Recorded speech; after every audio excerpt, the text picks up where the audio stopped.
Anne, get comfortable. Pull the covers up. Close your eyes if you want. You don't need to follow along. Just let the words wash over you.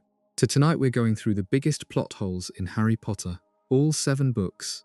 The things that never quite added up. The rules that got invented and then forgotten. The moments where J.K. Rowling clearly needed the story to go a certain way, and quietly hoped you wouldn't ask too many questions. If you're new here, this channel is built for nights exactly like this one. New sleep scripts go up every week. Harry Potter, Star Wars, mythology, unsolved mysteries. Anne, hit subscribe so the next one is waiting for you when you need it. And here's what's funny. None of this makes the books worse. And these are stories people have read 4, 5, 6 times. People who grew up with these characters, who know the floor plan of Hogwarts better than their own childhood home. The plot holes just mean there's always something new to notice. Always one more thread to pull. So breathe in slowly. Let your body sink into wherever you're lying, and let's go back to the beginning. The Time Turner Problem Book 3 is where it starts. The Prisoner of Azkaban. Harry and Hermione go back in time with the Time Turner and save Buckbeak and Sirius, and the whole thing works beautifully as a set piece.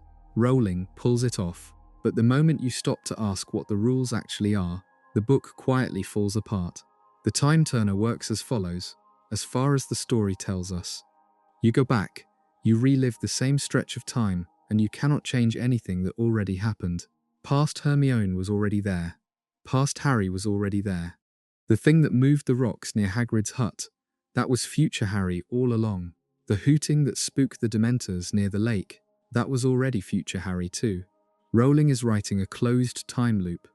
What happened, happened. You can't alter it, fine. That's a coherent rule. Many time travel stories run on exactly that logic. But then why did no one use a time turner to go back and stop Voldemort?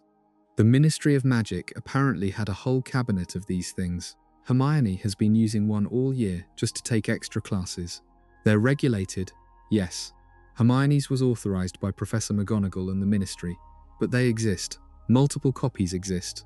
And if the rule is that the past is fixed, then going back to stop Voldemort would simply not work.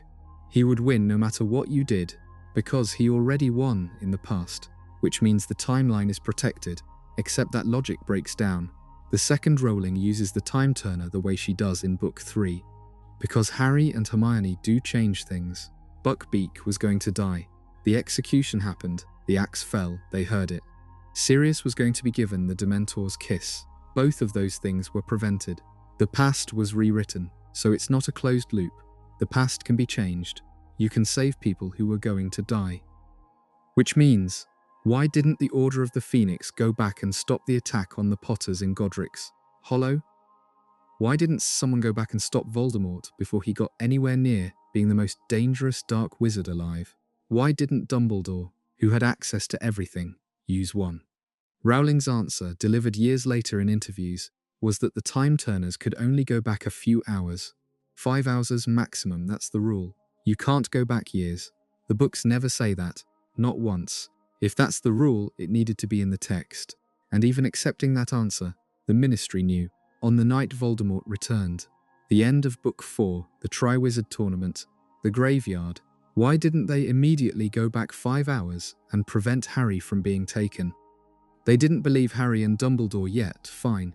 But after Book 5, after the Battle of the Department of Mysteries, after the Minister for Magic himself saw Voldemort in the atrium, why not then?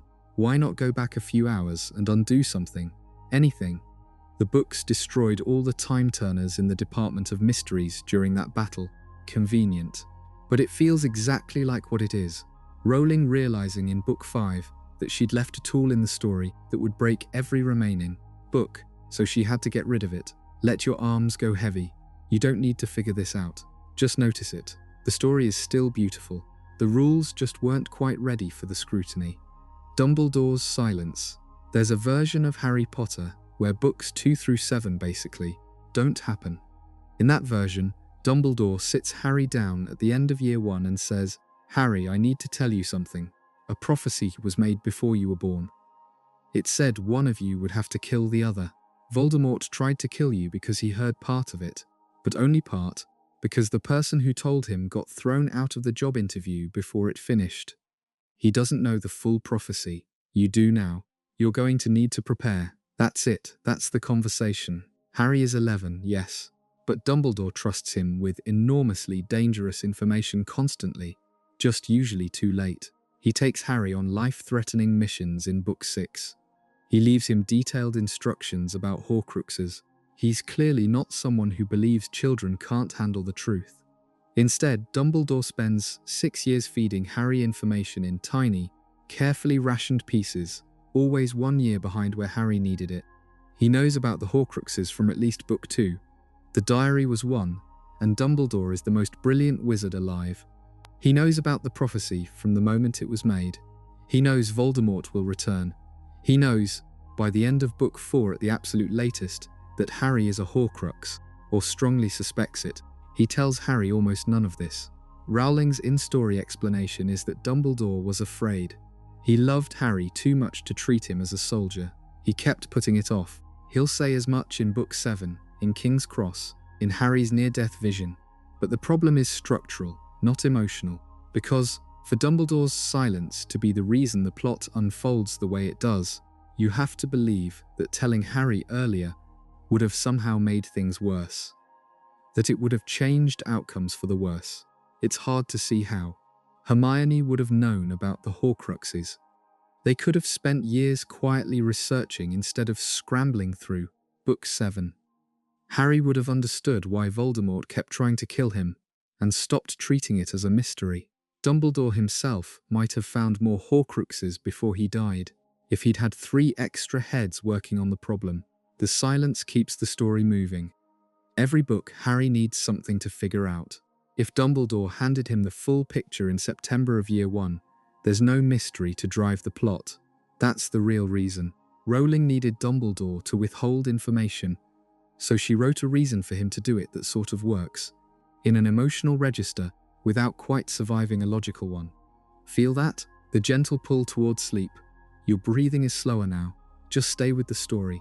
The Marauders map Peter Pettigrew was sleeping in Ron Weasley's bed for 12 years. Not metaphorically. Not vaguely. He was literally in the same dormitory as Harry Potter, Fred and George Weasley, Percy Weasley and Ron Weasley for a combined total of years. He was Scabbers the Rat, and the Marauders map shows every person in Hogwarts by name, as a moving dot at all times. Fred and George Weasley had this map for years before they gave it to Harry. They used it constantly. They are 2 of the most observant, mischievous people in the school. They would have spent hours studying that map, finding secret passages, avoiding teachers, timing their pranks, and they never once noticed a dot labelled Peter Pettigrew sleeping in their brother's bed. Lupin explains this away in Book 3 by saying the map never lies. So if Pettigrew was on the map, he'd be shown. But Fred and George clearly never saw him, or they would have mentioned it.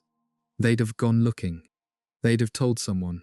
Fred and George Weasley are not the type to see a dead man's name moving around their brother's dormitory and stay quiet about it. The in-universe explanation that mostly gets offered is that Pettigrew was so good at hiding his human form, suppressing it completely, that he only appeared as the rat, that his dot simply read as an animal rather than a person. But the map explicitly labels people, not animals. If Crookshanks were on the map, he wouldn't have a dot. If Pettigrew was on the map, he should. There's also the year Harry first gets the map. He sees it used, he uses it, the whole 3rd book runs on it. And at the very end of the book, the big reveal scene, in the Shrieking Shack, Lupin looks at the map and sees Pettigrew's dot moving, right there, on Ron's body, after he'd apparently been invisible on the map for years. The map had to show him in that scene for the plot to work, so it did. And nobody asks why it didn't show him for the previous 12. The Killing Curse and why. It sometimes doesn't magic in Harry Potter runs on a logic that the books keep gesturing at without ever quite committing to. There are rules. Spells have specific effects. The unforgivable curses are called unforgivable because they cannot be blocked, cannot be deflected, and cannot fail, provided you mean them. Voldemort means them every time. So why didn't the Killing Curse kill Harry in the Forbidden Forest in Book 7? The answer the story gives is, the Horcrux inside Harry was destroyed, not Harry. Voldemort used the Elder Wand, Harry's wand technically, because Harry had won its allegiance by taking Draco's wand, and the Elder Wand follows power. So Voldemort's curse, fired from a wand that considered Harry its master, hit Harry and destroyed the Horcrux rather than Harry himself. Harry then lay in a kind of between world, King's Cross, and chose to go back. That's actually a fairly elegant explanation as these things go, but it creates a problem with the first time the killing curse didn't kill Harry. When Voldemort killed James and Lily and then pointed the wand at baby Harry, the curse rebounded because of Lily's sacrifice. Love magic, the protection of a mother willing to die for her child. That's the explanation. Voldemort's curse literally bounced off Harry and hit Voldemort instead, destroying his body and sending him as a fragment of soul into the woods. The books later establish that this happens because Lily had a choice. She didn't have to die. Voldemort had offered to spare her. For whatever reason, he was willing to let her live if she stepped aside. She refused. That voluntary sacrifice, that choosing to die when you didn't have to, created a protection in Harry so powerful it turned the killing curse around. Right. So, what about all the other parents who died for their children? What about all the other people throughout wizard history who chose to die rather than abandon someone they loved? The books try to address this. Dumbledore says explicitly that many people die for loved ones, but what Lily did was rarer. She was given an explicit choice, a chance to live, and declined it. The intentional sacrifice is what counts, but Voldemort himself goes on to use this same principle as a weapon. In the forest, when he kills himself along with the Horcrux inside Harry, his apparent sacrifice, though it's not really voluntary, is supposed to protect his Death Eaters. Except it doesn't work, or works differently, because Voldemort's version isn't actually a genuine willing sacrifice. It's Rowling threading a needle. And then there's Book 5, where Dumbledore says that Voldemort made a mistake by using Harry's blood to regenerate himself in the graveyard, because Harry's blood carries Lily's protective magic. By taking that into himself, Voldemort essentially tethered Harry to life. As long as Voldemort lived, Harry couldn't fully die. That's two separate magical protections layered on top of each other. The Horcrux shield, the blood tether, it works, but it makes the killing curse feel less like an absolute rule, and more like a premise the story keeps finding exceptions. 2. Let your jaw unclench, your shoulders can fall. Nothing here needs to be solved tonight. Anne. The Sorting Hat's choices. The Sorting Hat spends 10 months in a glass case every year, and then gets placed on the heads of 11-year-olds, and reads their personalities and histories and decides which house they go to. Harry asks to not be in Slytherin. The Hat listens. It puts him in Gryffindor. Now Dumbledore later tells Harry that it's our choices that make us who we are, that the Hat considered Slytherin for Harry because Harry had genuine qualities that belonged there: ambition, resourcefulness, a willingness to break rules when he thought it was right. The Hat saw all of that. Harry could have flourished in Slytherin, but Harry said no, and the Hat deferred. The problem is that the Hat is supposed to sort students into the house, where they'll do best, where they belong. Its job is not to honor preferences, it's to make an accurate placement. If a student asks to be in a specific house and the Hat just obliges, what exactly is the Hat doing? Neville Longbottom is the more interesting case.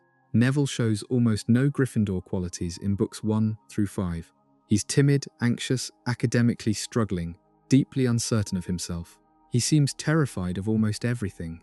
The Sorting Hat would have seen all of that, and it put him in Gryffindor anyway, because it also apparently saw what Neville would become by book 7, when he leads the underground resistance at Hogwarts and pulls the sword of Gryffindor out of the Sorting Hat itself and cuts off Nagini's head in front of Voldemort.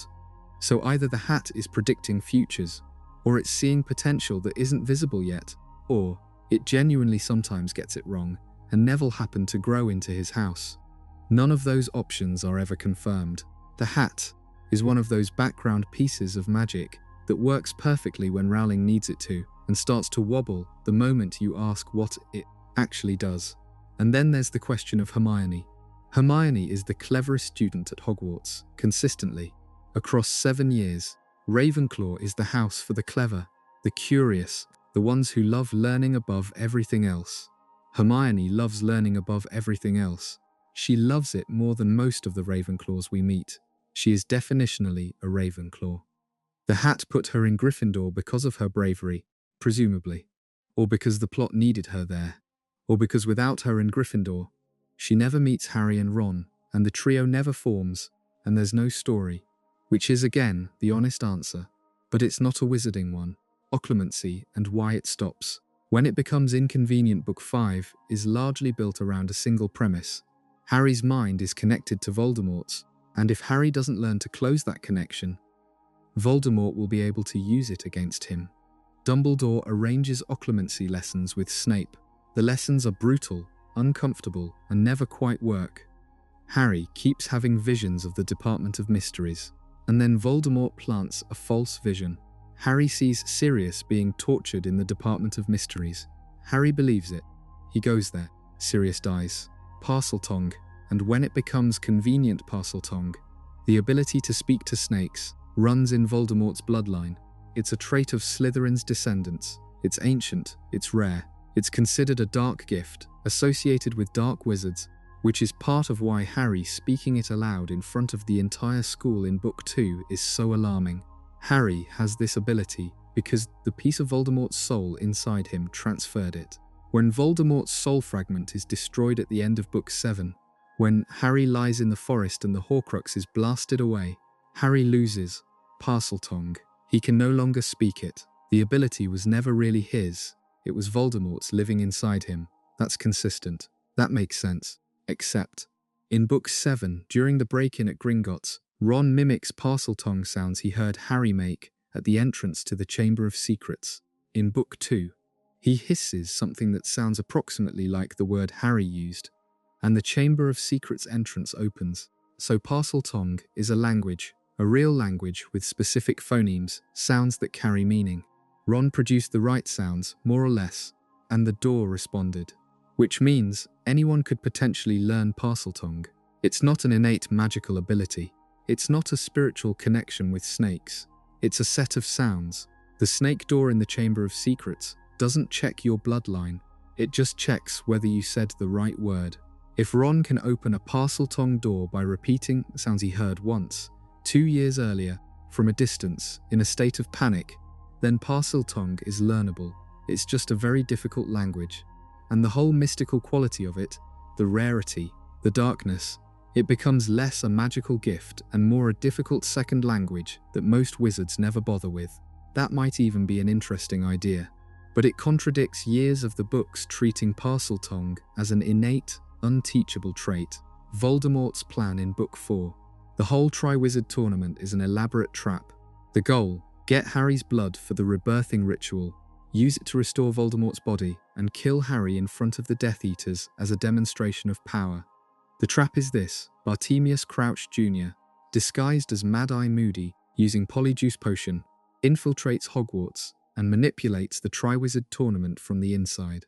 He ensures Harry's name comes out of the Goblet of Fire.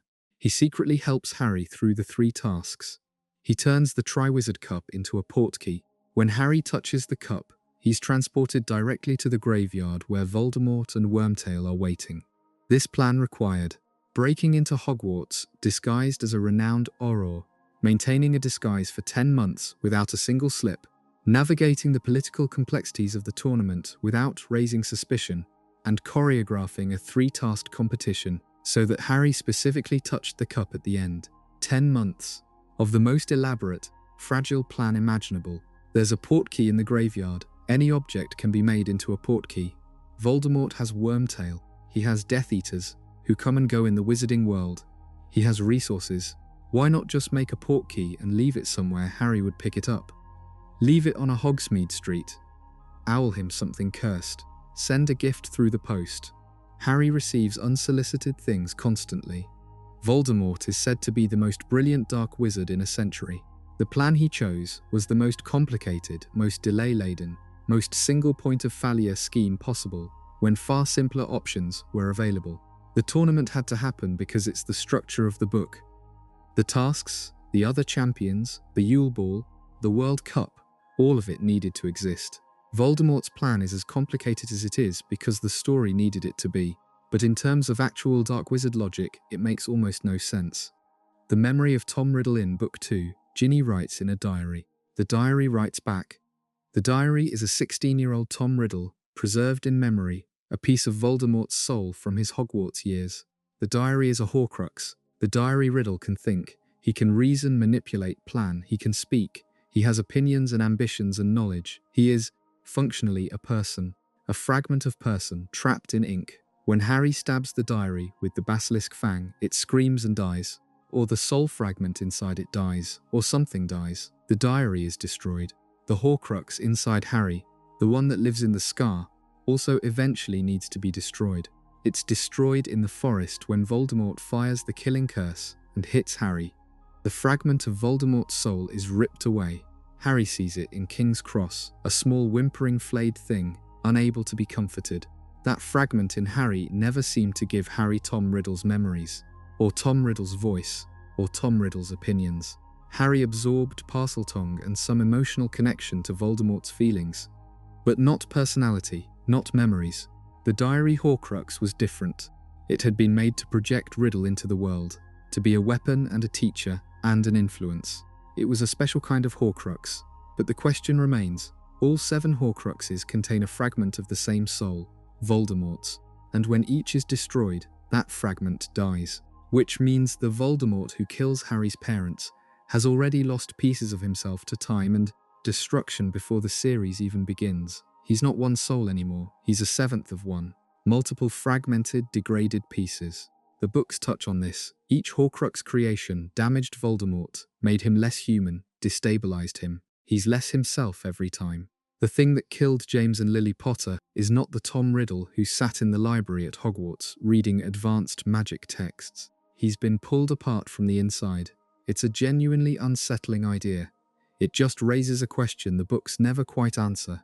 If the Horcruxes contain pieces of soul, and destroying them kills those pieces, does Voldemort feel those deaths? Does he know, somewhere in the remnant of his awareness, when Harry and Hermione destroy another one? Is some part of him dying in real time as the hunt proceeds? The books don't say. Voldemort seems to only become aware of Horcrux destruction in Book 7, when several have already been destroyed and he panics and goes to check on them. He didn't feel it happening. The pieces of his soul didn't call out to him, which means the pieces of Voldemort's soul are just stored, not connected, not experiencing anything, dead until the soul fragments are disturbed, and then dead more permanently when they're destroyed. That's fine.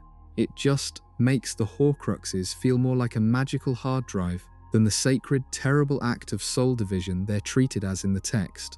Why the Mirror of Erised was enough Quirrell and Voldemort tried to steal the Philosopher's Stone from the Mirror of Erised for weeks. The mirror had been moved to the underground chamber, specifically as a trap. Dumbledore's final protection. The logic of the mirror is that only a person who wanted to find the stone, but not use it, would be able to retrieve it from the mirror. Someone who wanted to use it would only see themselves using it, and the stone would stay out of reach. It's an elegant piece of magic, but Voldemort had a whole school year to figure out another method. He's been possessing Quirrell since before the school year began. He's had access to a Hogwarts professor, with all the access that implies, for months.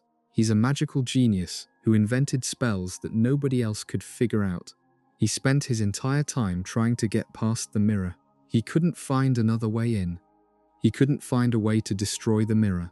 He couldn't transfigure it or summon what was inside, or use Quirrell's willing body to try things that Voldemort's evil intent would have blocked.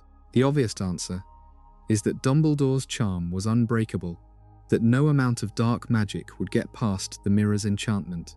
That Voldemort knew this and was waiting for another solution. Which brings up the next question. What was Voldemort waiting for? He sat under that turban for an entire school year, occasionally possessing unicorns in the forest for sustenance, waiting for a moment that never came, until Harry showed up and presented the solution accidentally.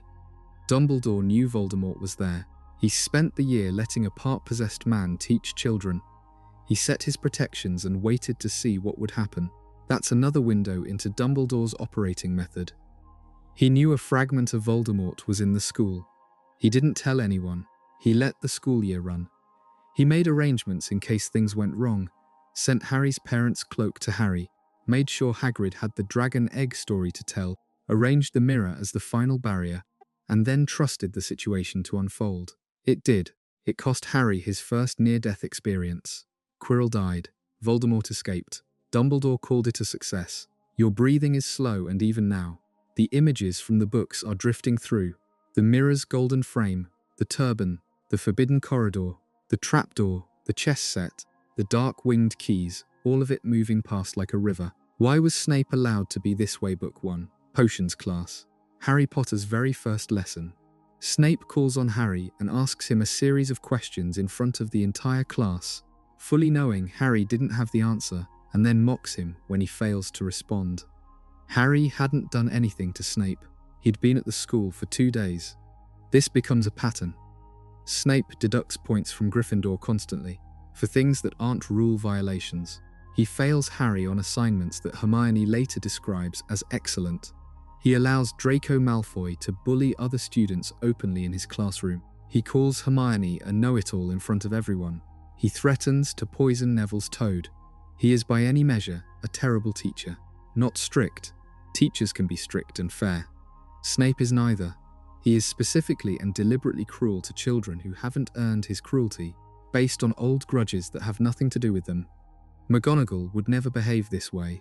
Lupin in his 1 year is strict, but evidently fair. Even Umbridge, the villain of Book 5, at least pretends to have pedagogical standards. Dumbledore knows Snape treats Harry this way. Dumbledore sees everything that happens at Hogwarts, or close to it. He knows Snape's history. He knows Snape blames the Marauders for the worst moments of his life, and that Harry carries James Potter's face around the school every day. Dumbledore allows it. He keeps Snape on staff year after year. He never intervenes in a single potions class. He keeps letting a man who hates Harry instruct Harry in the one subject Harry might most need. The one where Harry is failing and needs guidance, not contempt. Again, Dumbledore's reasoning eventually comes out. He needs Snape. Snape is his spy. Snape is the most important double agent in the war against Voldemort. You don't risk your most important asset over classroom dynamics.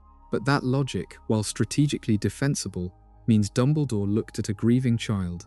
A child who had no family, no memory of his parents, no experience of the magical world, and decided that the political value of a spy outweighed the basic duty of care he owed that child. The books want us to eventually see Snape as heroic. His sacrifice is real. His love for Lily was real. His courage in maintaining the double agent role for 17 years is genuinely remarkable. But the cruelty towards students was not part of the cover. Death Eaters don't require you to bully 11-year-olds to believe your loyalty. Snape was cruel to Harry because he could be. Because nobody stopped him.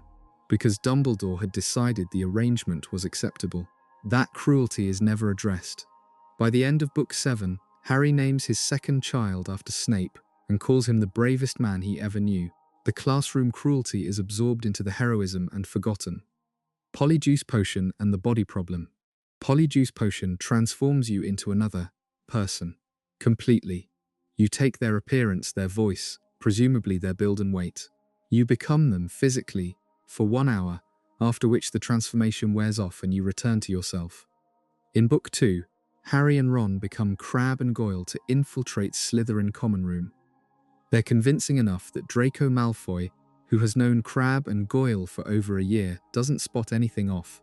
Hermione, who takes a hair from a cat rather than a person, gets stuck partway through and ends up with fur and a tail. In Book 4, Bartemius Crouch Jr. maintains a Polyjuice transformation as Mad-Eye Moody for 10 months straight. Polyjuice Potion requires continuous dosing to maintain. He drinks it constantly from a flask, which is in retrospect a hint that Rowling plants. The potion doesn't degrade his mind. He remains fully Crouch Jr., with Crouch Jr.'s memories and personality and plans just wearing Moody's body. Anne. This establishes that Polyjuice doesn't affect the mind. You keep your own thoughts, memories, and motivations. You just wear someone else's body, which creates a strange problem in Book 7. The 7 Potters sequence. 6 people take Polyjuice Potion to transform into Harry Potter and act as decoys while the real Harry is moved from Privet Drive.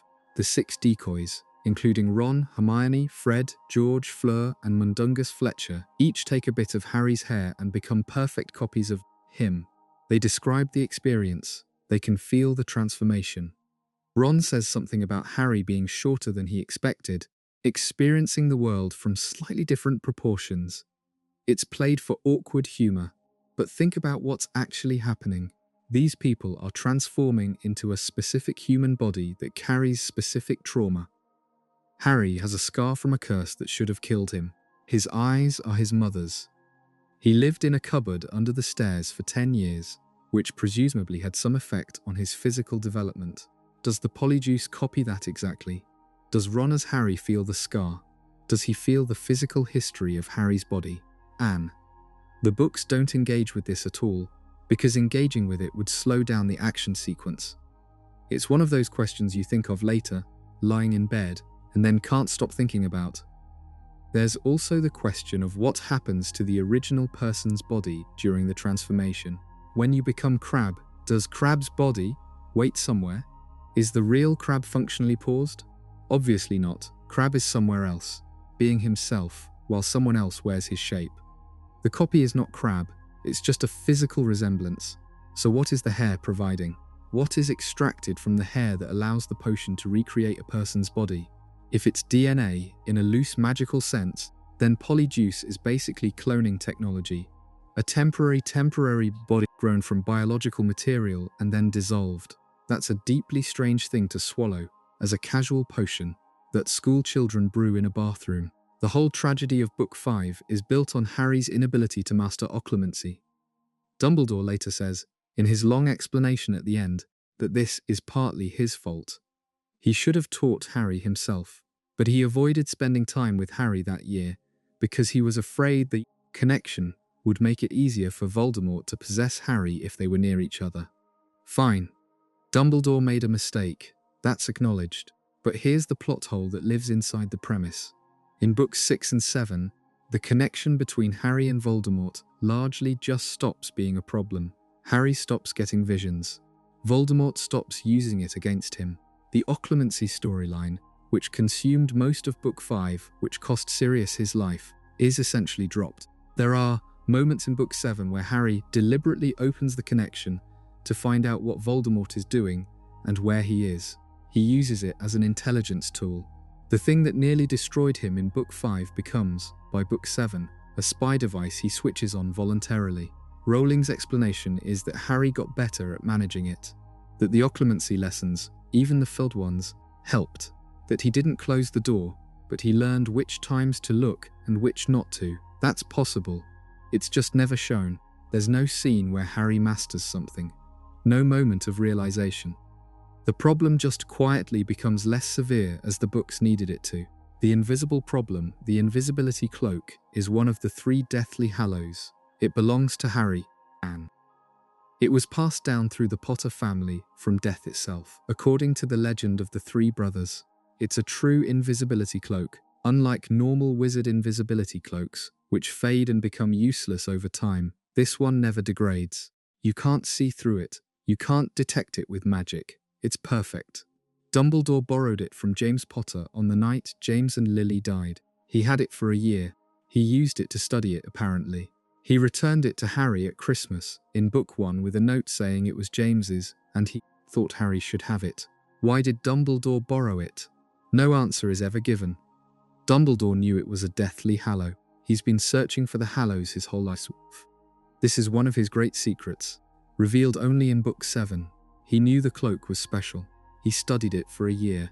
Did he figure out it was one of the Hallows? Did he already know? Was he planning to do something with it and then changed his mind? Did he return it because he decided Harry needed it, or because he was just done with it? None of this is answered. It's one of those threads that feels like it should matter. Dumbledore had a year-long relationship with the most powerful Invisibility Cloak in history. During the exact same year, he was thinking hard about the Deathly Hallows, and then it's just set aside. There's also a simpler Invisibility Cloak problem. Throughout the series, Harry uses the cloak to sneak around at night, to attend things he's not supposed to attend, to get into places that are off limits. It saves his life repeatedly.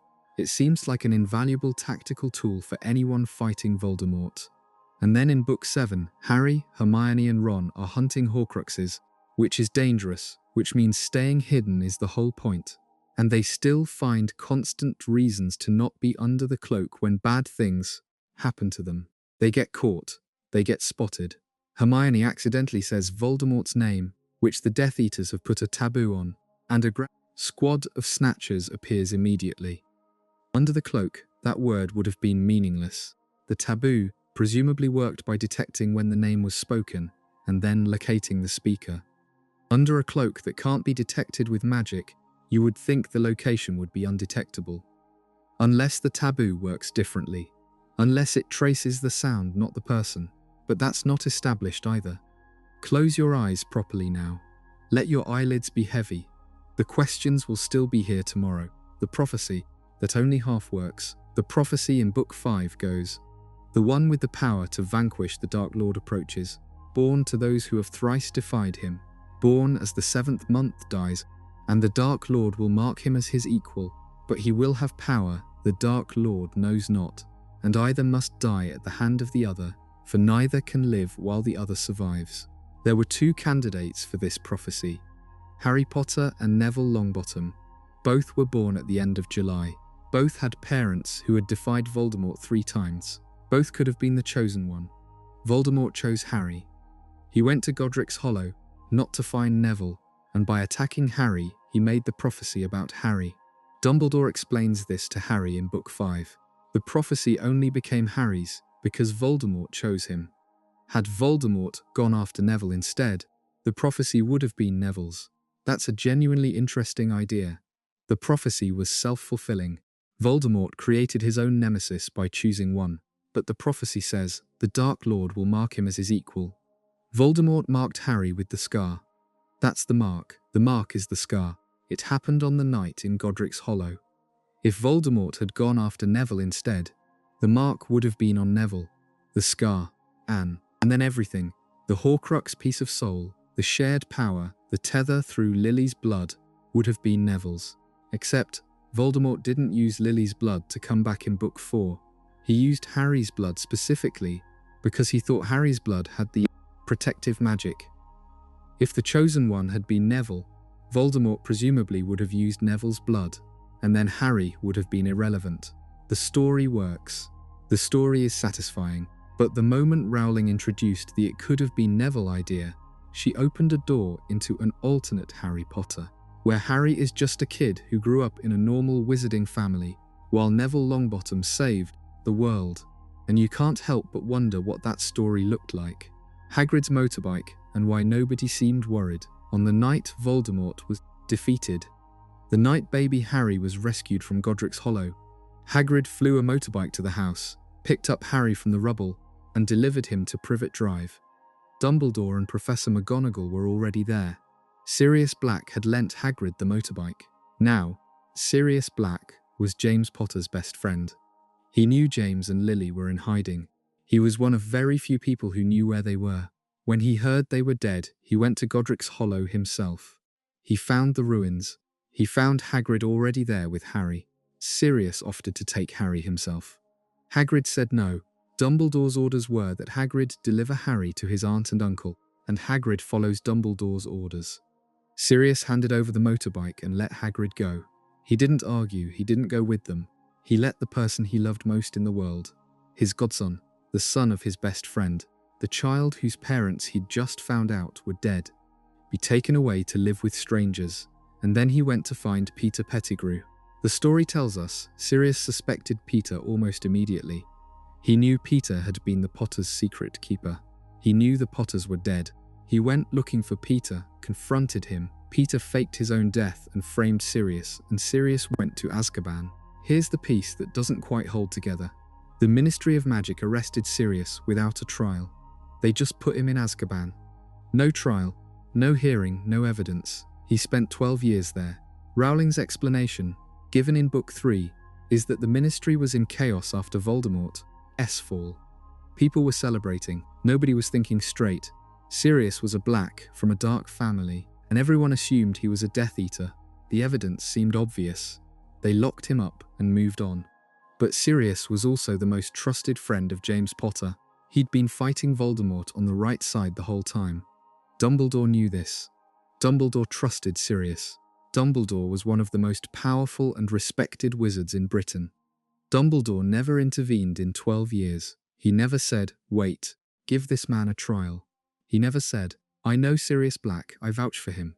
He never pushed the Ministry to review the case.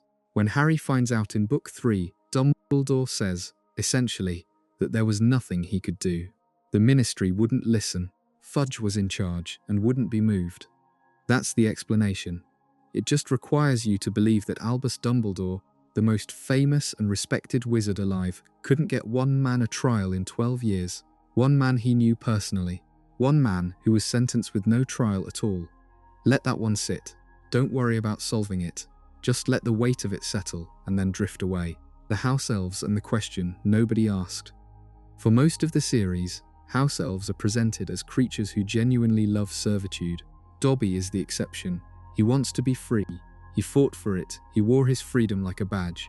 But most House Elves, when offered clothes, when offered pay, when offered any form of liberation, recoil in horror. The elves who work in the Hogwarts kitchens are, by the book's own description, happy. They like working. They don't want to leave. Hermione starts SPEW and the elves are offended by it. Anne. They clean up her little hats and bonnets because they find them insulting. Dumbledore pays Dobby, who is the only elf who will accept it, 2 galleons a week and weekends off. The implication is that this is a unique accommodation for a unique elf, and the rest of the elves simply don't want it. This is an uncomfortable idea dressed up as a comfortable one. The books keep gesturing toward house elf freedom being Hermione's slightly embarrassing cause rather than an obvious moral necessity. Ron thinks she's overreacting. Harry mostly agrees with Ron. Dumbledore doesn't intervene structurally in the system of elf servitude, even though he is the head of an institution that employs around 100 of them. The plot hole isn't quite that the system exists. Dark magic in the books forces obedience, and it's established that the bond between elf and master is real and difficult to break. The plot hole is that nobody credible ever challenges it seriously, except the character written to be slightly annoying about it. And then Dobby dies, and it's devastating. The most free-spirited, the most genuinely his own person elf in the series dies saving Harry. He's buried at Shell Cottage. Harry digs the grave by hand. The scene is one of the most affecting in the whole series, and then the book moves on. The system of house elf servitude is never addressed again. By the epilogue, 19 years later, there's no mention of what became of the elves. Whether the liberation movement Hermione was supposedly still fighting for as an adult ever achieved anything, whether Dobby's death meant something beyond the personal. The emotional power of Dobby's death is real. The structural question it raises, about whether the wizarding world it saved was worth saving in this specific way, goes unanswered. Floo powder and the infrastructure problem wizards travel by fireplace, the Floo network. You throw in some powder, say your destination, step in, and you're there. Or you travel by apparition, concentrating hard and being transported from one place to another. Or by broomstick, or by portkey, which is a cursed object that triggers at a set time or on touch and drags you to a predetermined location. Or by the night bus, or by magical creature, thestrals, hippogriffs, dragons. The wizarding world has more forms of reliable transport than most science fiction settings, which raises a question that the books sort of dance around. Why is the Hogwarts Express necessary? The train leaves King's Cross Station, platform 9 3/4, concealed behind a magical barrier, every September 1st. It takes a full day to travel from London to Scotland. Every Hogwarts student takes it. It's traditional. It's beloved. The whole series begins on a train, which is part of why it matters emotionally. But almost every adult in the books travels to Hogwarts by other means. Teachers apparate. Dumbledore comes and goes however he likes. The Weasleys use Floo powder. Visiting wizards use broomsticks or portkeys. Why do students specifically have to take a 7-hour train journey? Hogwarts has an anti-apparition jinx. You can't apparate in or out of Hogwarts grounds directly. That explains why students don't just apparate, but the Hogwarts grounds are enormous. You could apparate to Hogsmeade, the nearest village, and walk from there. Adults do exactly that throughout the series. The Hogwarts Express exists because it's a wonderful image. A scarlet steam engine, a trolley, with pumpkin pasties and chocolate frogs. compartments where friendships are formed. It's the right beginning for the story. It's the reason Harry meets Ron. It's the reason Hermione introduces herself. Rowling needed it so badly that she never really tried to justify it, and the books are better for it. But it's a plot hole dressed in nostalgia. The problem of Hagrid's mission, Book 1. Dumbledore sends Hagrid to rescue baby Harry from Godric's Hollow. This is on its face a reasonable plan. Hagrid is loyal, brave, capable of handling himself, and unquestioningly trustworthy. But Hagrid was expelled from Hogwarts in his 3rd year. He's not allowed to perform magic. He carries the pieces of his wand in an umbrella, which he occasionally uses, but he isn't trained. He doesn't have a full wand. He can't cast complex spells. Dumbledore sent his least magically equipped associate to retrieve the most important child in wizarding history from an active crime scene. The house was destroyed. Voldemort had just been there, Anne. There was no way to know what state the building was in, whether any Death Eaters were still in the area, whether Voldemort himself was somehow still present. This was a scene where you'd want your most capable people. Instead, Hagrid, on a flying motorbike, with no wand. Now it worked out. Hagrid got there, found Harry alive in the rubble, and delivered him safely. But it only worked because the scene was already over. The danger had passed. Had there been any Death Eaters at the scene, Hagrid would have been badly outmatched. Dumbledore sent Hagrid because Hagrid is safe. Because Hagrid would never use that journey to go somewhere else, to make a decision, to exercise any judgment Dumbledore hadn't pre-approved. Hagrid is the most loyal person Dumbledore knows, and loyalty in Dumbledore's world sometimes gets prioritized over capability. That's a characterization of Dumbledore that's actually quite dark when you sit with it. The most powerful wizard alive sent a partially trained, wandless giant to do a job that required competence because he needed someone he could trust, absolutely. He trusted Hagrid's obedience more than he trusted anyone else's skill. Let your thoughts slow down now. Anne, you've been with these stories for a long time. They're comfortable places, even with the cracks. Especially with the cracks. The magical world and mundane solutions. Here is a thing that bothers a specific kind of reader, and that reader is always slightly embarrassed to bring it up. But it keeps coming back. The wizarding world has solved many of the problems that the non-magical world has not. They have potions that cure most physical injuries. Skelegro regrows bones overnight. They have spells that remove memories and spells that restore them. They have potions that dramatically extend life. Anne. They have the ability to brew Polyjuice Potion, which rewrites the human body at a cellular level, apparently without side effects beyond the occasional furry accident. And yet, Arthur Weasley gets bitten by a snake in Book 5. He almost dies. He spends weeks recovering in St. Mungo's. The healers can't fix snake bites from Voldemort's snake quickly or cleanly. It requires time, and the ongoing treatment apparently involves muggle stitches at some point, which a healer finds fascinating because they've never seen them used. Wizards use stitches because they don't have a better option for this specific type of wound.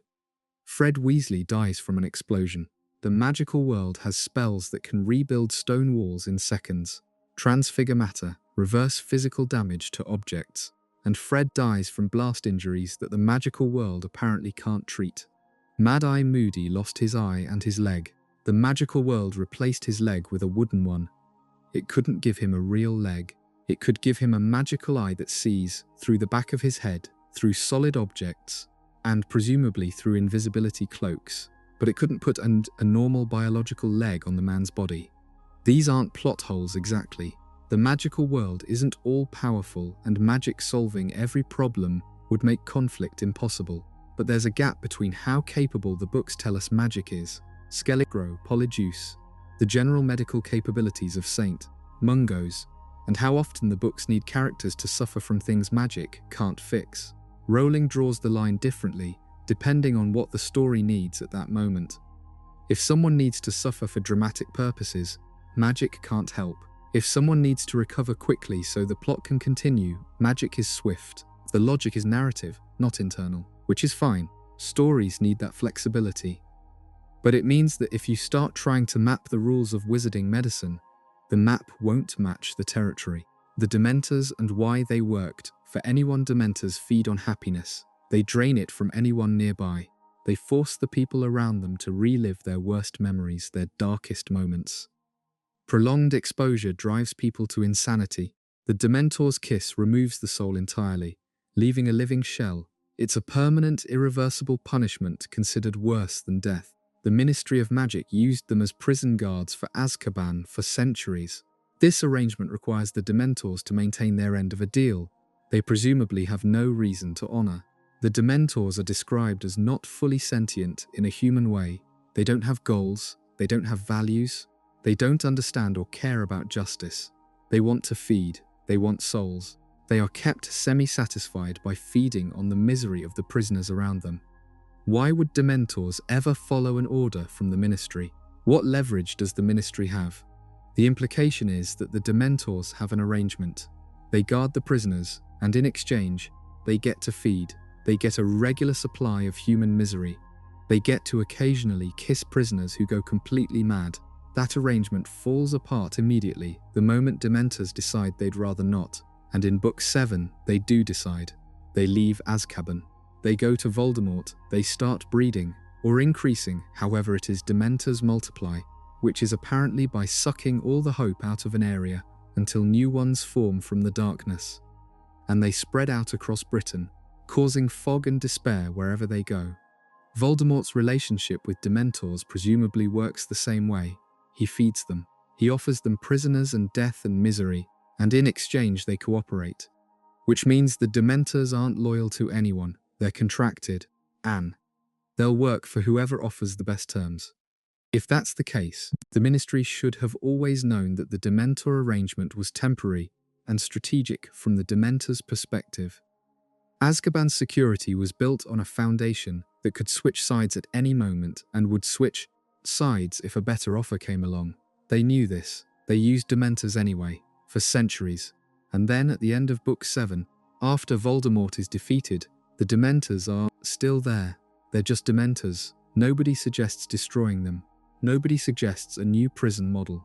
The epilogue is 19 years later and Azkaban still exists, and presumably it still uses Dementors, because the alternative, building a prison that doesn't rely on soul-consuming creatures who will defect whenever it suits them, isn't mentioned. Dumbledore and the fake Death Book 6 ends with Dumbledore dead. Snape kills him on the astronomy tower in front of Draco, in front of several Death Eaters. Harry watches from under the Invisibility Cloak. Dumbledore is thrown off the tower. His body is at the foot of the castle. He's buried in a white tomb beside the lake. He's genuinely dead. That's not the plot hole. Rowling wanted readers to trust the death, and it held. He doesn't come back. But throughout Book 7, Dumbledore communicates with Harry through a portrait. His portrait in Headmistress McGonagall's office at Hogwarts, which he can move between as he does when alive. He communicates with Snape through the same portrait. He watches and advises. Portraits, in the books, contain an echo of the person. They can speak, they can react, they have some form of the original person's personality and knowledge, but they're explicitly described as echoes, not the real person. Phineas Nigellus, the portrait of the former headmaster, is openly unpleasant and dismissive. He carries Phineas Nigellus's personality, but isn't really him. So the Dumbledore who appears in the portrait is not fully Dumbledore. He's an impression. He has Dumbledore's warmth, and Dumbledore's phrasing and some of Dumbledore's knowledge. But he can't know things the real Dumbledore didn't already know at the time of his death. He can't learn new information and reason from it. He can only respond from what was locked into the portrait when it was painted. How, then, does the portrait Dumbledore seem to stay fully current on events? How does he understand Snape's plan, even though Snape's full plan only becomes clear to Harry in Book 7, after Dumbledore is already gone? And how does he know the right things to say at the right moments? The books treat Portrait Dumbledore as functionally equivalent to real Dumbledore, wisdom and all. The portrait advises Snape. The portrait guides Harry's decisions through the people it speaks to. Portrait Dumbledore behaves, for all practical purposes, as if Dumbledore is still there, which blurs the line between an echo of a person and the actual continuation of a person, and that blurring, in a series where the nature of the soul and what happens to it after death is a central theme, is a real gap. Why Voldemort never just hired Muggle assassins? This is an uncomfortable question that gets asked in fan discussions sometimes, and it deserves to be raised here directly. Voldemort believes in wizard supremacy. He finds Muggles contemptible. He would never consider using Muggle methods. That's the in-universe answer. But the practical effect of this belief is that Voldemort, for all 7 books, fights a war entirely on terms that favor his enemy. He uses magic. Harry has magic. He uses magical assassins. Harry has magical defenders. The Ministry is compromised, but it still employs wizards who can resist. Voldemort's greatest advantage in books 1 through 4 is that almost everyone thinks he's gone. He's a ghost story. He has total operational security. During those years before he returns to a body, a Muggle firearm used by a Muggle who could not be detected by wizarding surveillance would have ended the war on page 1 of Book 1. Voldemort would never think this way. He'd rather die than entertain the idea that Muggle tools could do what magic cannot. The irony is that his contempt for Muggles is precisely what keeps him from winning. That's a real thematic point the books make, if you squint at it from the right angle. Voldemort's ideology is his strategic weakness. His belief in magical superiority prevents him from seeing the simplest path to his goal. He builds elaborate plans that require magical skill to execute and magical skill to defend against, when the simplest solution would bypass all of it. Whether Rowling intended this as a deliberate character critique or just needed Voldemort to not win until Book 7 is genuinely unclear. What were the other teachers doing? Hogwarts has a defense against the dark arts position. It's famously cursed. No teacher stays for more than a year. This is because Voldemort cursed it after Dumbledore refused to give him the job in a memory Harry views in Book 6. 5 teaching positions rotate through in the series: Quirrell, Lockhart, Lupin, Moody, Ashley Crouch Jr., and Umbridge. Then Snape takes it in Book 6, and Amicus Carrow in Book 7. The actual teaching of defense against the dark arts is therefore inconsistent at best and actively harmful at worst. Quirrell is possessed by Voldemort. Lockhart is a fraud who has never performed a single original spell. Umbridge forbids practical work entirely. Carrow uses the class to practice unforgivable curses on students. That leaves Lupin, 1 year, and Fake Moody, 1 year, as the only effective teachers in 7 years of Harry's education.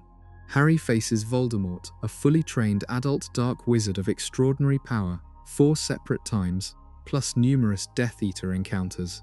His practical preparation for these encounters consists of 1 year of lessons under a competent teacher, 1 year under a competent impersonator, and Dumbledore's army, a student study group he founded himself in Book 5. Hermione fills in most of the gaps through reading. Ron more or less relies on good instincts. Harry survives through a combination of luck, sacrifice from people around him, and the peculiarities of the prophecy. You could argue this is exactly right, that the books are about something other than preparation and training, that Harry's strength comes from love and connection, rather than skill. And you wouldn't be wrong, but it does mean that the education storyline, which occupies most of 5 books, produces a graduate who is remarkably underprepared for the war he walks into. The epilogue and everything it doesn't say. The epilogue of Book 7 is set 19 years after the Battle of Hogwarts. Harry, Ginny, Ron, and Hermione are at King's Cross, sending their own children off to Hogwarts. It's sweet, it's deliberately ordinary. Harry looks at the scar on his forehead and thinks that it hasn't hurt in 19 years. Everything is fine. We don't know what Hermione did with the House Elf Liberation Movement. We don't know whether the Ministry of Magic reformed its practices around trials, imprisonment, and Dementor use. We don't know whether the pure-blood ideology that Voldemort weaponized was actually dismantled or just temporarily suppressed. We don't know what happened to the Wizengamot, to the Office of Minister for Magic, to the way magical children are identified and recruited into the system. These aren't plot holes in the traditional sense. Rowling chose to end on a note of personal warmth rather than political resolution. That's a valid choice. Epilogues can do what epilogues do. But because the book spent so many chapters documenting the structural failures of the wizarding world, the Ministry's cowardice, the corruption, the class system built around blood status, the creatures with no legal rights. The epilogue that says everything is fine and everyone is catching trains carries a kind of unearned weight. The problems were systemic, the victory was individual, and the gap between those two things is wide enough to notice. Harry defeated Voldemort. One person, one prophecy, one terrible moment in a forest. The institutions that allowed Voldemort to rise, that imprisoned innocent people without trial, that systematically devalued half the wizarding population. Those institutions are still there 19 years later. Harry and Ginny send their kids off on the Hogwarts Express and wave goodbye from the platform. The train leaves, the story ends, and you're almost asleep now. Feel how your body has settled in, how the thoughts are getting slower and further apart, how the world of the books is becoming something softer, not a puzzle to solve, but a landscape to drift through. Lupin's classroom, the defense against the dark arts professor who actually taught them things. The Boggarts in the wardrobe, transforming into everyone's worst fear until Neville put a dress on Professor Snape and everyone laughed. The Great Hall at Christmas, decorated for the handful of students who stayed. The Gryffindor common room late at night, the fire dying down, the portrait of the fat lady swinging shut, all of it still there, all of it worth returning to. The plot holes are just the places where the light gets in. Get settled, pull whatever you need around you. Blanket, pillow, whatever works. Close your eyes when you're ready. You don't have to follow along closely.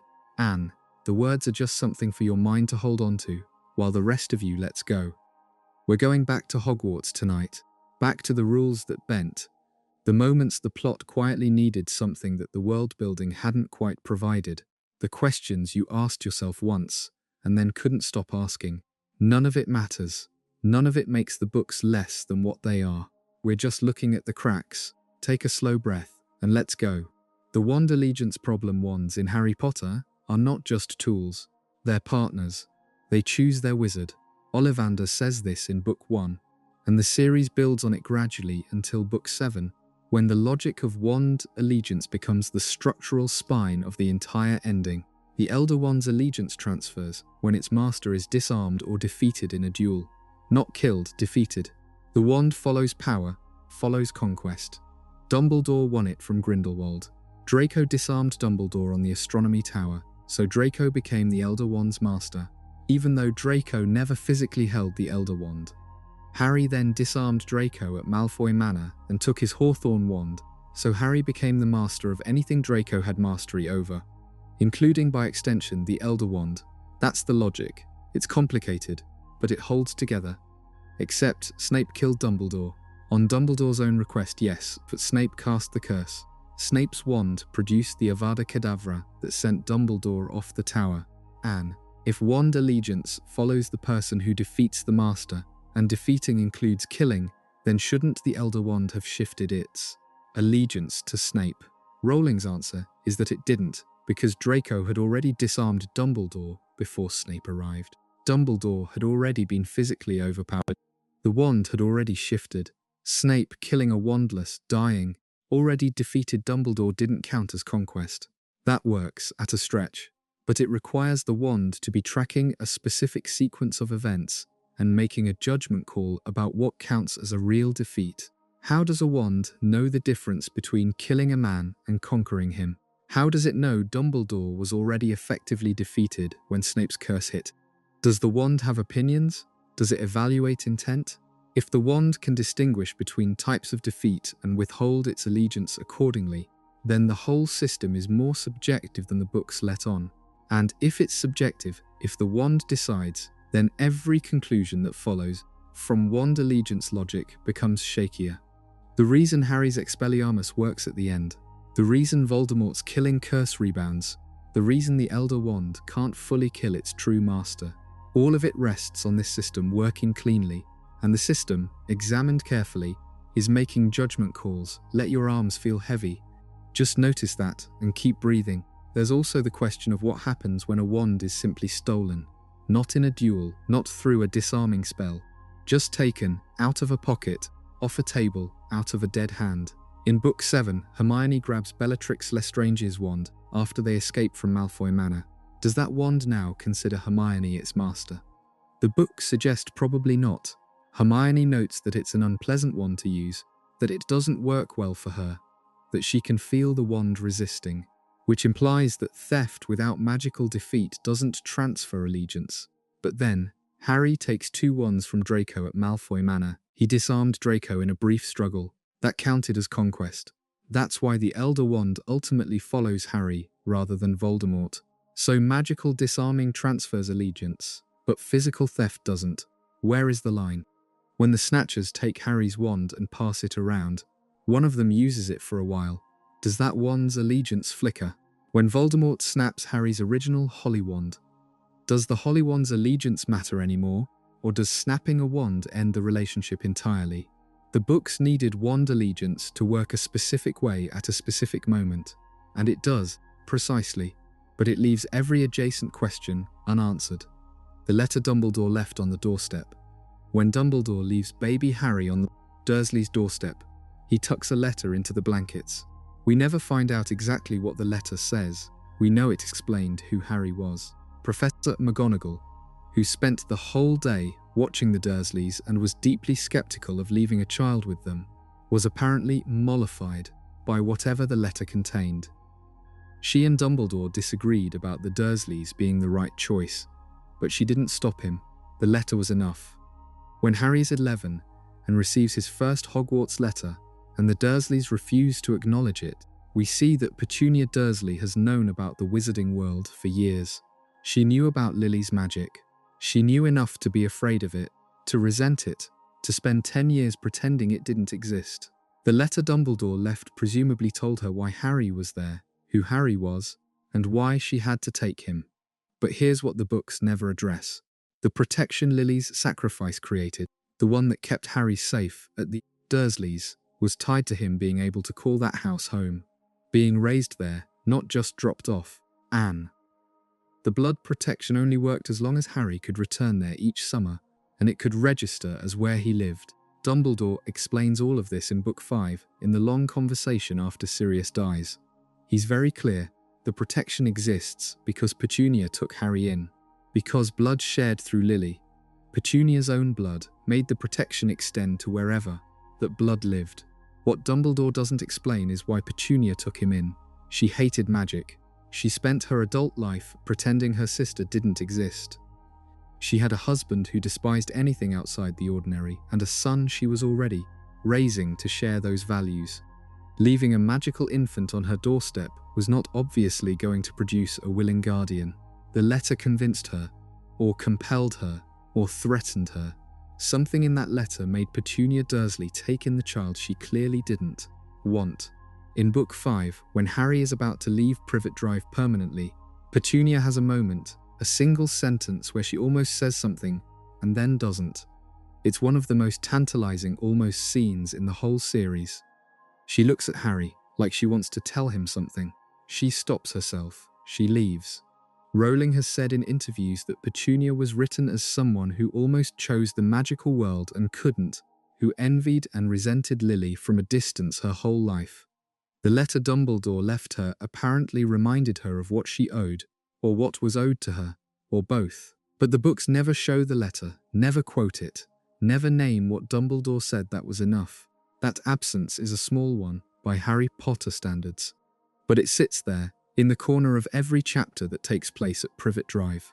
Every time Petunia is cold and strange and almost human, you can feel the letter.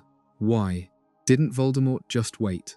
The prophecy says that the one born at the end of July to parents who thrice defied Voldemort would have the power to vanquish him.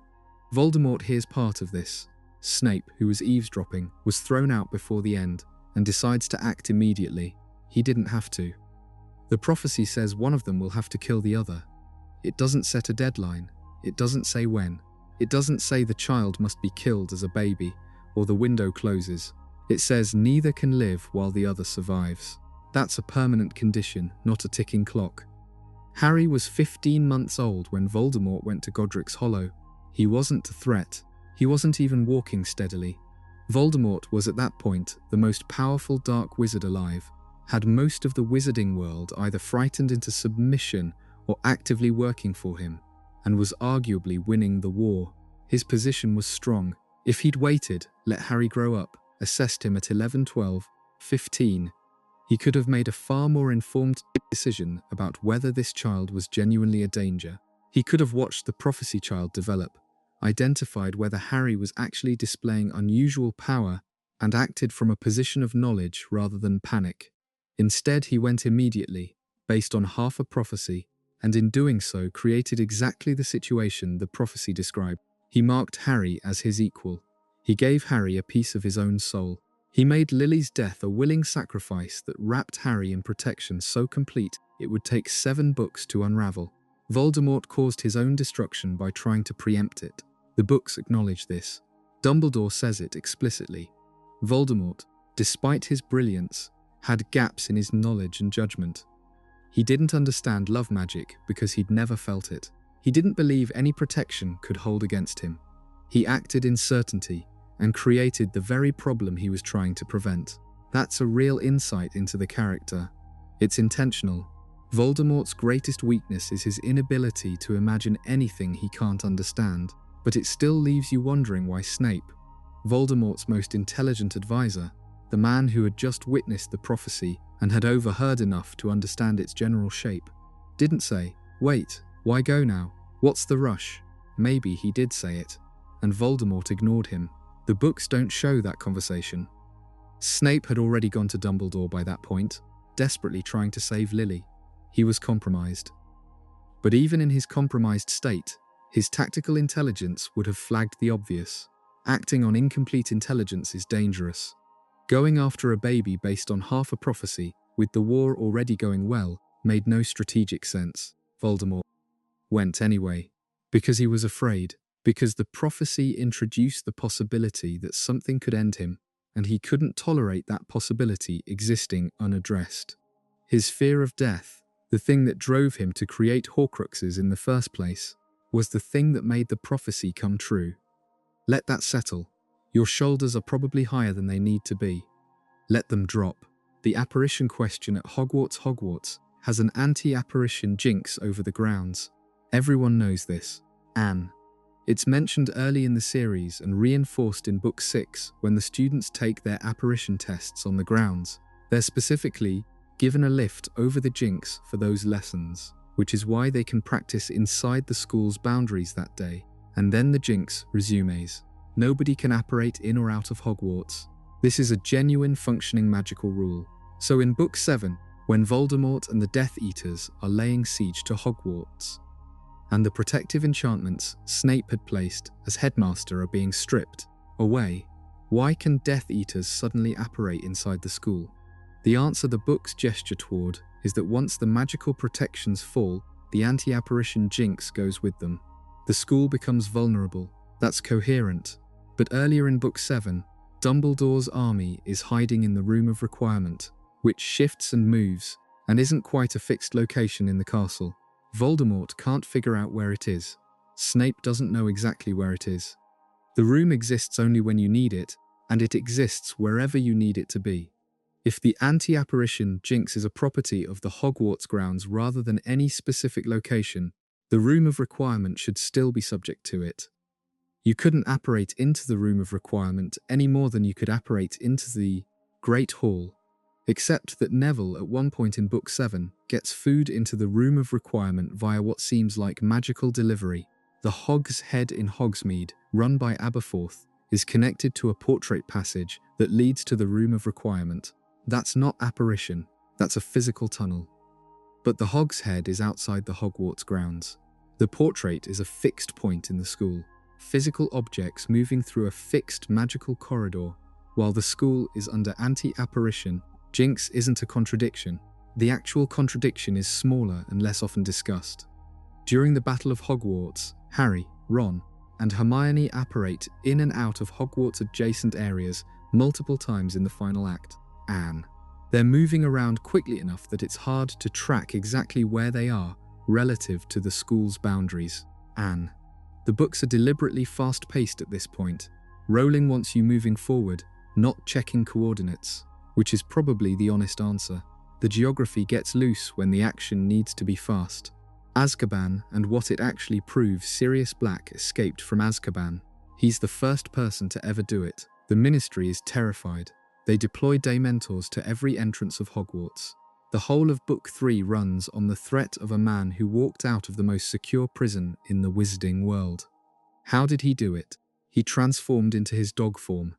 As a dog, his human emotions were simpler. The Dementors feed on human happiness, on human memory, on the richness of human experience. As a dog, he was harder to feed on. He got thin enough to slip through the bars. That's the explanation. He starved himself thin in dog form and squeezed out.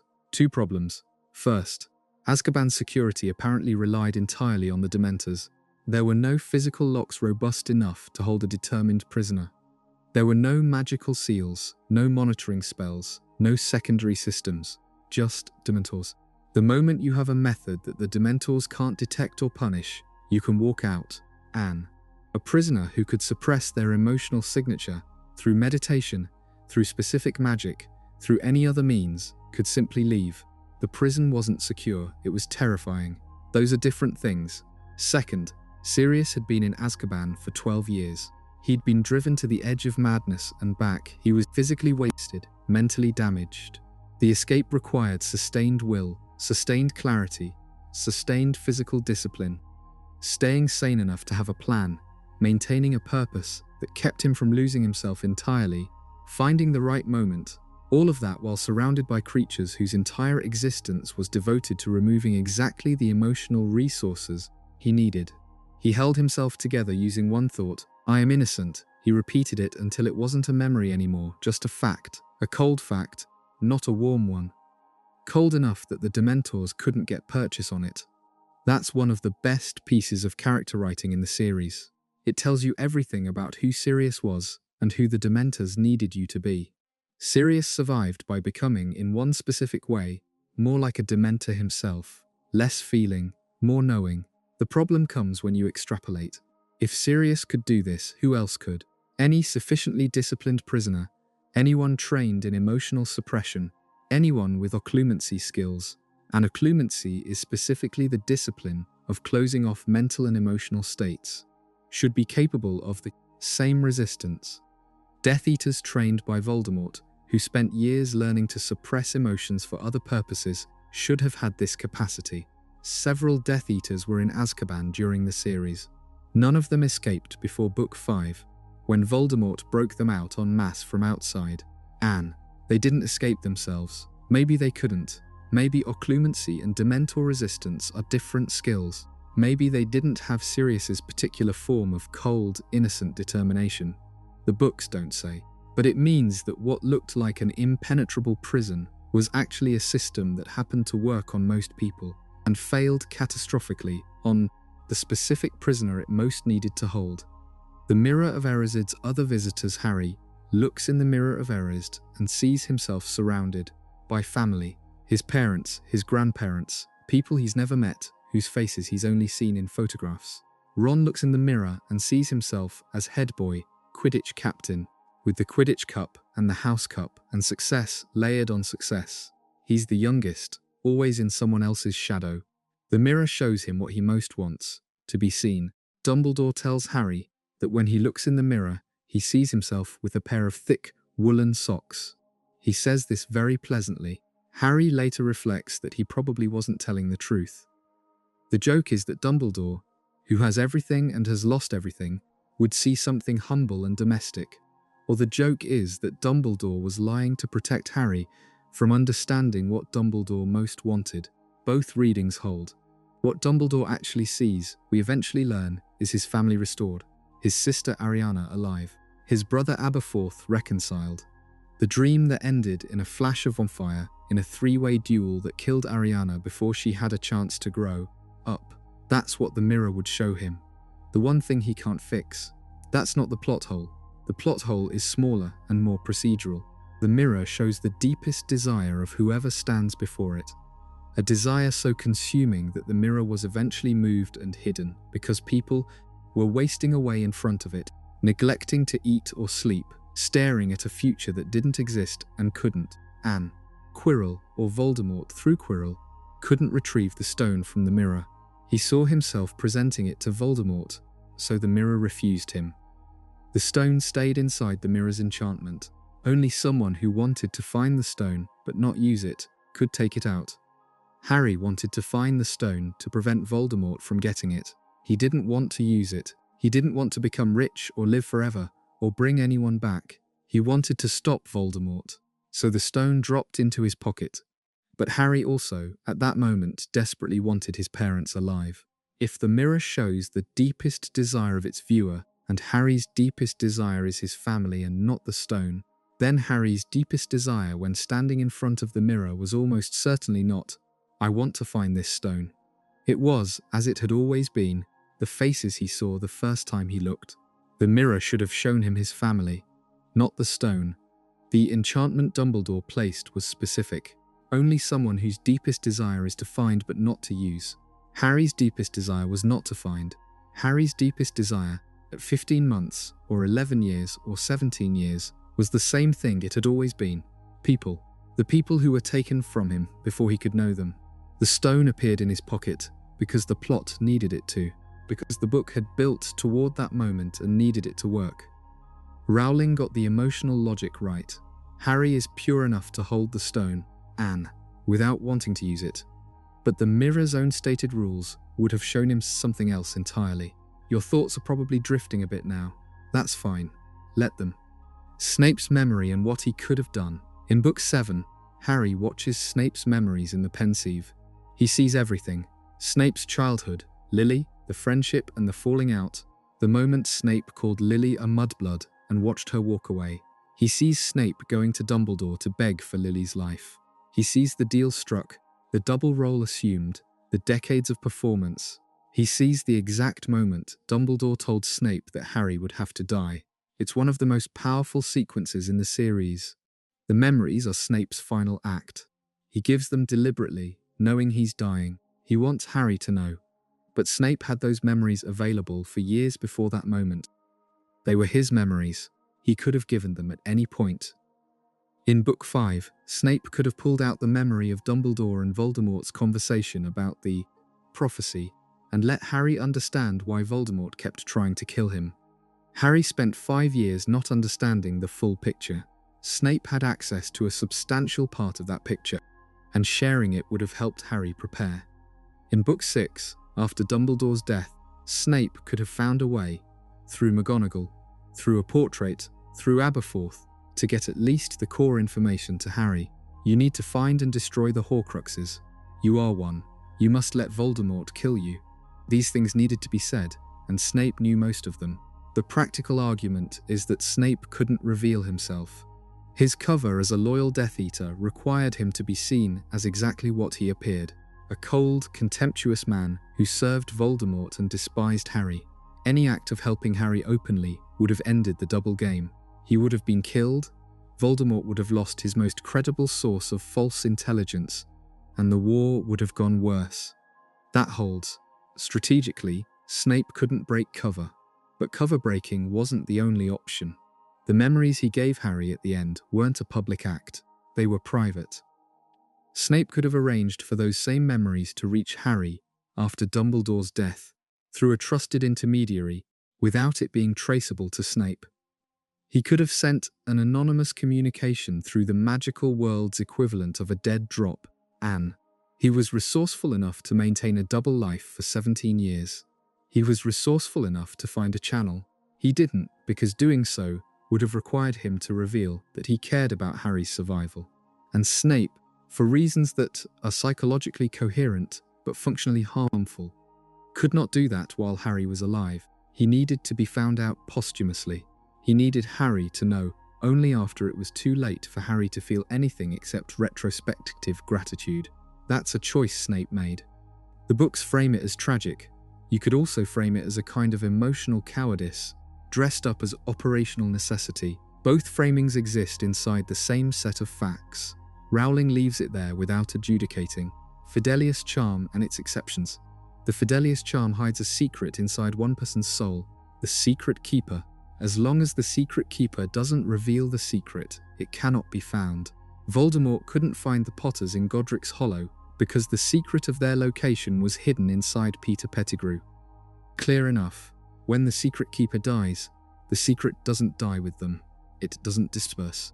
Everyone the Secret Keeper had already told becomes, in effect, a new Secret Keeper. They can each choose to tell or not tell. The secret multiplies across everyone who holds it. This is established in Book 7 when Dumbledore dies. He was the Secret Keeper for the Order's headquarters at Grimmauld Place.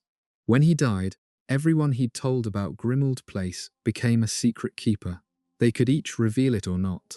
The house was still protected, but from multiple sources instead of one. That's a coherent rule, but it creates a problem for the Potters. The Potters were betrayed because Peter Pettigrew told Voldemort their location. He was the Secret Keeper and he gave the secret up. That's why they died. But before Pettigrew was the Secret Keeper, Dumbledore was going to be. They changed the last minute because Sirius thought switching to Pettigrew, an unexpected choice, a misdirection, would make the secret safer. Only Sirius, James, Lily and Pettigrew knew the Secret Keeper had changed. Dumbledore still knew the location too, from when he was going to be the Keeper.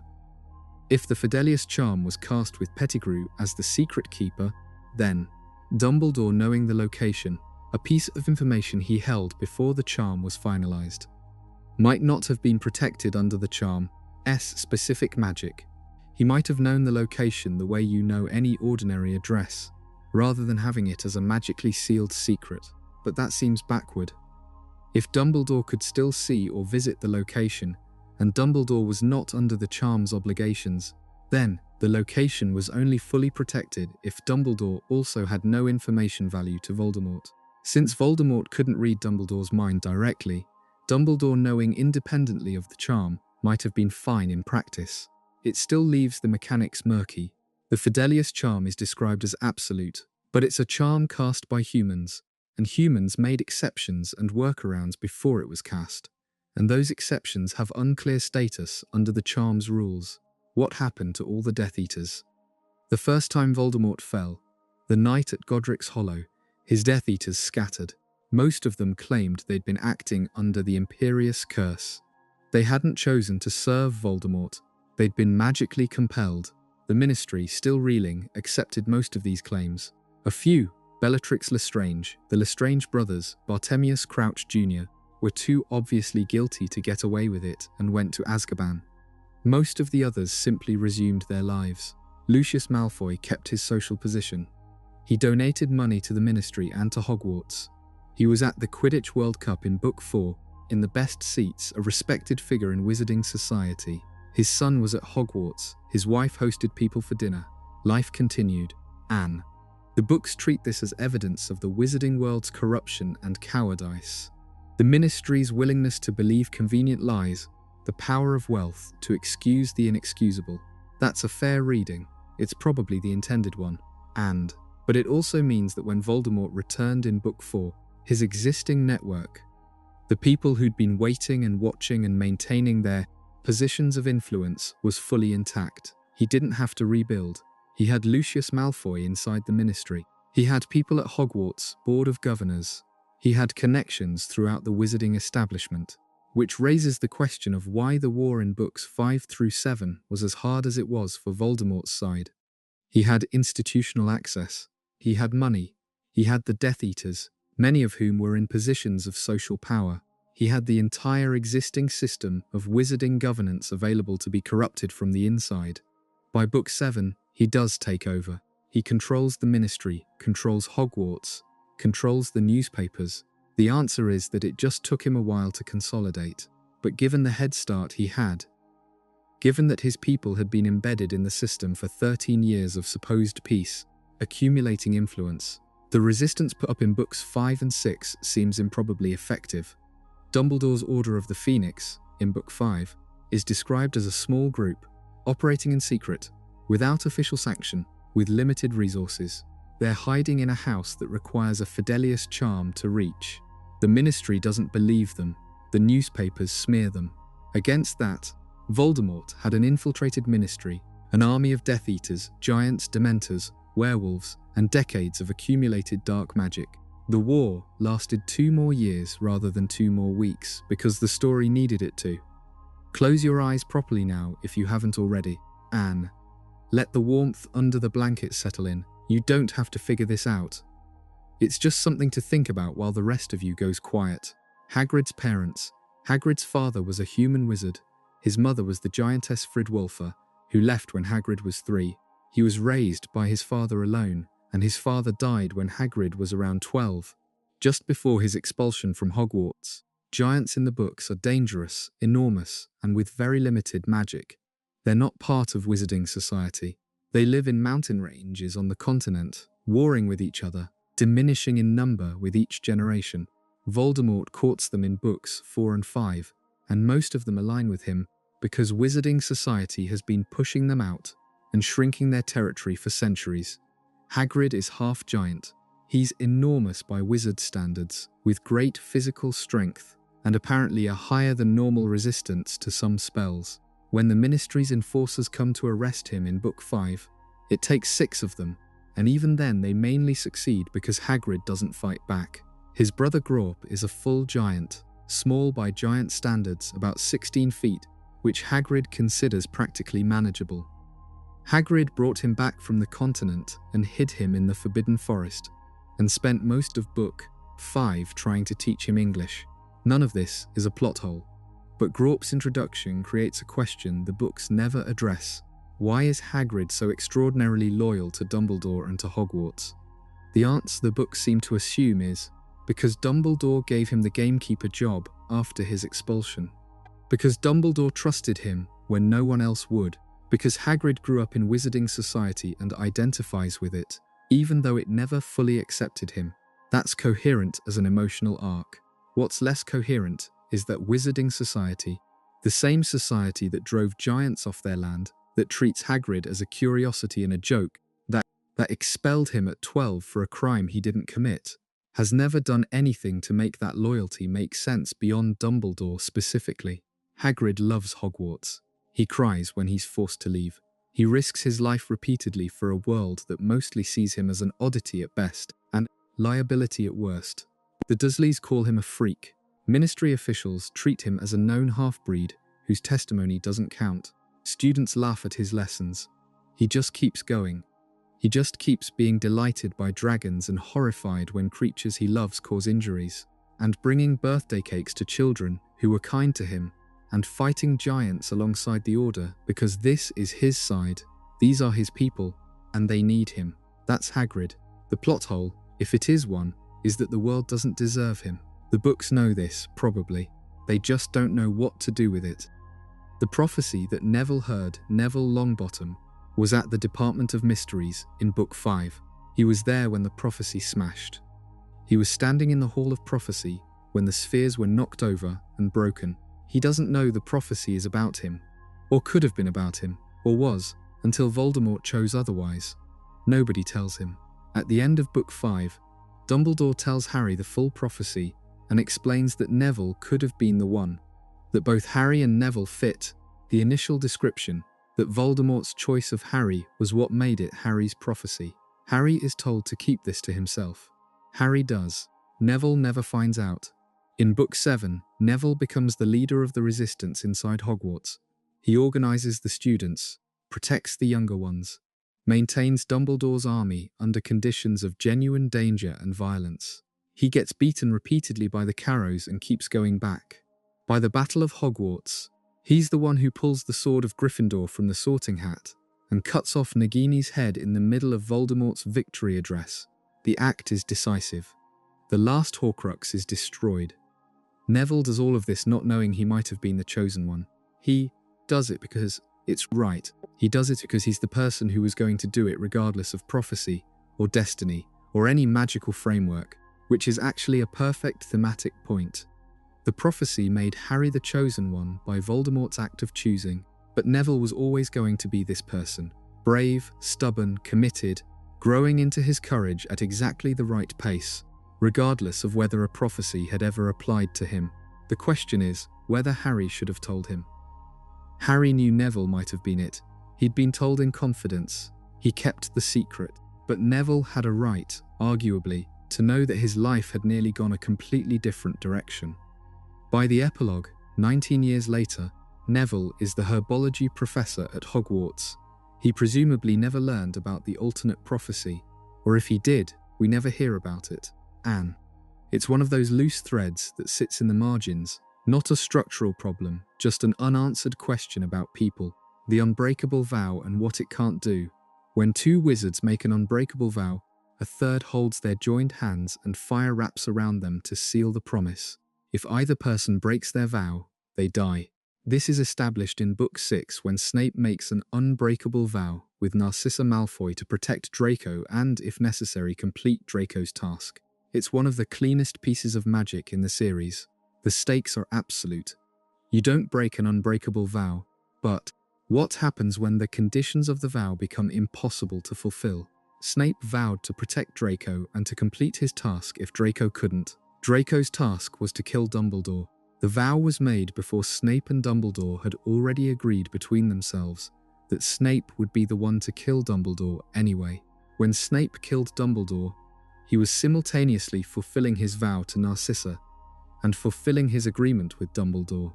That's a remarkable piece of planning. Two apparently conflicting obligations resolved in a single act. It works because Dumbledore and Snape spent Book 6 coordinating toward exactly that outcome. The unaddressed question is what the unbreakable vow does when external events make it unfulfillable through no fault of the vow taker. If Draco had died before his task was completed, would Snape have immediately dropped dead because the vow's conditions became impossible? The vow says Snape will complete the task should it prove necessary. If it never becomes necessary, if Draco had completed it himself, Snape's secondary obligation never triggers. But if Draco was killed and the task was left undone, and Snape for some reason couldn't complete it either, would they both just die? This sounds like an edge case, but it matters because the vow's mechanics are supposed to be absolute. The books present unbreakable vows as a magical contract without loopholes. If there are circumstances in which the vow taker would die, despite having genuinely tried to fulfill it, or in which the vow is structurally impossible to satisfy, the unbreakable framing starts to fracture. Nobody ever tests this in the books, because the situation doesn't arise. But the moment you start thinking about it, you realize the magic's supposed absolutes have more edge cases than the books acknowledge. What McGonagall knew and when Professor McGonagall is one of the most competent characters in the series. She's a brilliant witch, a strict and fair teacher, and by Book 7 she's leading the defense of Hogwarts with an efficiency that suggests she'd been mentally planning for this her entire career. She also misses a lot. In Book 1, she sees Harry fly during his first broom lesson, a genuine, remarkable piece of flying, the kind she's apparently not seen in years from a student. And instead of telling him he's in trouble, she tells him to wait, takes him to Oliver Wood, and signs him up for the Gryffindor Quidditch team. She's breaking rules she normally enforces to get the kid on a broom. Her love of Quidditch is in this moment slightly stronger than her dedication to policy. That's charming. But it means McGonagall, who presents herself as impartial and rule-bound, makes exceptions based on what she values. In Book 5, she gives Peeves, who is actively tearing up a chandelier, advice on how to unscrew it more efficiently. She's technically not helping because she told Peeve she didn't say anything. She walks away with an enormous amount of dignity, also charming, also showing that McGonagall has a streak of delighted mischief that her professional persona barely conceals. The actual gap is in what she knew about Snape. She teaches at Hogwarts throughout every year that Snape teaches. Anne. She hears Snape being cruel to students. She's heard the complaints. She's watched him dock points from Gryffindor for things that aren't infractions. She's seen his classroom dynamic. She doesn't intervene. After Dumbledore's death, she becomes head of the school, then is displaced when Snape is installed as headmaster in Book 7. She returns when the battle begins and faces Snape directly. The confrontation in the corridor is one of the sharpest scenes in the book. Two people who have worked together for decades and hate each other's current positions, each operating from a perspective the other doesn't fully know. She's a witness to everything. She has more access to the school's day-to-day reality than Dumbledore did. She's been there longer in some ways, and yet the books treat her mainly as a steady presence rather than an agent who could have changed things. Whether that's a plot hole or a character choice is genuinely hard to say. McGonagall is defined partly by working within the system, and the system failed repeatedly on her watch. Maybe the books know this. Maybe the books are showing a capable person constrained by her own loyalty to structure. Or maybe they just needed her to not resolve things before the right moment. The magical creature rights problem. Continued centaurs are intelligent. Anne. They're clearly, demonstrably intelligent. They predict the future. They read the stars. They have a political philosophy. They hold opinions about muggle-borns and wizard governance and the nature of time. Firenze, who teaches divination at Hogwarts in books 5 through 7, is a centaur who chose to help humans and was exiled from his herd for it. He clearly has the full range of intellectual and emotional experience. They are legally classified as beings by the Ministry of Magic, but only after years of centaurs refusing the classification of beasts. The Ministry apparently offered centaurs, being status in the past, and centaurs rejected it because the offer came bundled with conditions they found offensive, or because being status required engaging with wizard government structures they didn't want to participate in. That's a politically coherent position. A group with sufficient autonomy and self-sufficiency can decline to be incorporated into a larger political system, even if incorporation would come with formal protections. The centaurs have their own thing. They don't want ministry oversight. They don't want to be classified alongside wizards. The problem is that the books treat this as the full and final answer to the question of centaur rights. They declined being status. They exist in a kind of legal grey zone. They have their own territory in the Forbidden Forest that the Ministry respects in practice. Case closed. But in Book 5, Dolores Umbridge refers to centaurs as half-breeds and threatens them with removal to a reservation.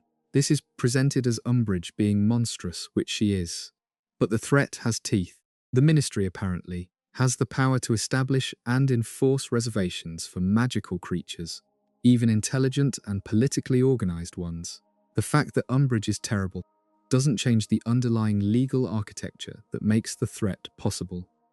The wizarding world has, apparently, a version of settler colonial land policy for magical creatures. It just doesn't examine this seriously because the books frame Umbridge as an exceptional villain rather than as a visible symptom of a structure that existed before her and after her. Dumbledore's relationship with centaurs is respectful, but also comes from a position of power. He can protect the Forbidden Forest as long as he's the head of Hogwarts. When he's forced out in Book 5, Umbridge starts making threats. The centaur's safety was contingent on Dumbledore's goodwill. That's not right. That's patronage. Let your breathing slow. These are old books, and you've lived with them a long time. The problems in them are real problems, real things worth noticing, but they don't take anything away from what the books gave you. They're just the places where the light gets in, like before. The Resurrection Stone and what it actually does. The Resurrection Stone brings back the dead. Sort of. Not fully. Cadmus Peverell, in The Tale of the Three Brothers, uses the stone to call back the woman he loved, and she comes. But she's wrong. She's cold. She's not fully present. She seems to be suffering. He can't hold her. She's there and not there. Eventually, he kills himself to truly be with her. Harry uses the stone in Book 7, in the forest, before he goes to face Voldemort. He calls back his parents, Lupin and Sirius. They come. Anne. They're able to speak, to reassure him, to walk with him to the clearing. They're peaceful. They don't seem to suffer the way Cadmus's lover did. They're calm and glad. Why the difference? The obvious answer is that Harry is not trying to keep them. He's not calling them back because he wants them alive again. He's not in denial about their deaths. He's saying goodbye in a way he never got to, calling them to walk with him toward his own death, which he knows is coming. There's no desperate grasping in it. Maybe the stone responds to the intention. Maybe the nature of what the user wants determines the nature of what returns. Cadmus wanted his lover restored, permanent living. He got something wrong and suffering. Harry wanted to not be alone for the last walk. He got something gentle and present and at peace. If that's the rule, it's elegant. The stone doesn't resurrect, it responds. It gives you back what your need will allow, not what you want to demand. The desperate ones get a terrible version. The accepting ones get something close and quiet. The problem is that this rule is never stated. it's inferred. The books don't say, here is how the stone works, and why some returns are wrong and some are at peace. You have to feel your way to the explanation, and it fits, but you're supplying it yourself rather than reading it. This is also the stone that destroyed Dumbledore's hand. He found it in the Gaunt Shack, set into a ring that was also carrying Voldemort's curse. He put the ring on, despite knowing the curse, because he wanted, for one moment, to see his sister. He used the stone before he could stop himself. The curse started moving up his arm, and Snape had to contain it, and Dumbledore was going to die from it regardless. Dumbledore knew the stone couldn't fully restore the dead. He knew what it gave you wasn't real in the way it needed to be real. He put the ring on anyway. That's the stone's real function in the story, not as a tool of resurrection, but as a mirror of what grief can make even the wisest person do. The same function as the Mirror of Erised, but more intimate and more dangerous, because you can hold it in your hand. The Hogwarts Library and what was missing from it. The Hogwarts Library is enormous. It has a restricted section. Madam Pince guards it with the energy of someone whose core personality is the protection of books. Students have access to centuries of accumulated magical knowledge, and yet, in Book 7, when Harry, Ron, Anne, and Hermione are trying to find out about Horcruxes, they've already established that Horcruxes are barely documented anywhere. Hermione found one reference in the library, in a book called Magic Moste Evile, which mentioned Horcruxes only to say it wouldn't speak of them. The topic is so dark it's been almost entirely excised from accessible texts. Fine, that's consistent with the world. Some knowledge is too dangerous to leave lying around. But Dumbledore, who spent years studying Voldemort and understanding his Horcruxes, apparently never left anything behind that would help Harry understand them. He gave Harry 6 pensive memories, carefully selected, showing Voldemort's history. He gave Harry, Ron, and Hermione. He gave Harry the mission but not the manual. In the pensive memories, young Tom Riddle asks a Hogwarts professor, Slughorn, about Horcruxes directly. Slughorn explains what they are, reacts with horror, and the conversation ends. That memory was so damaging that Slughorn replaced it with a false one for decades, and Dumbledore needed Harry to recover the real version. The entire Horcrux project, the thing Harry spent a year of his life doing, the thing Ron and Hermione sacrificed their safety for, the thing that required months of camping in dangerous locations under constant threat, could have been accelerated enormously if Dumbledore had left a single clear document, a note, a letter, something that said, "These are the likely Horcruxes. Here is my best guess about their locations. Here is what you'll need to destroy them." Dumbledore left a will, which bequeathed Harry the first snitch he ever caught, and Dumbledore's Deluminator, and a book of fairy tales. He did not leave notes. The in-story explanation is that Dumbledore didn't know he was going to die when he did. He expected to have more time to tell Harry things directly. The falling out timeline, the astronomy tower, the sequence of events in Book 6 moved faster than Dumbledore had planned. That's probably true. It's also a narrative truth. If Dumbledore had left a letter, the 7th book would be about following a map rather than a genuine search. The search is the story. Rowling needed the hunt to be hard and confusing and expensive in terms of time and grief. So, Dumbledore couldn't have left instructions, even though Dumbledore absolutely would have thought about leaving instructions.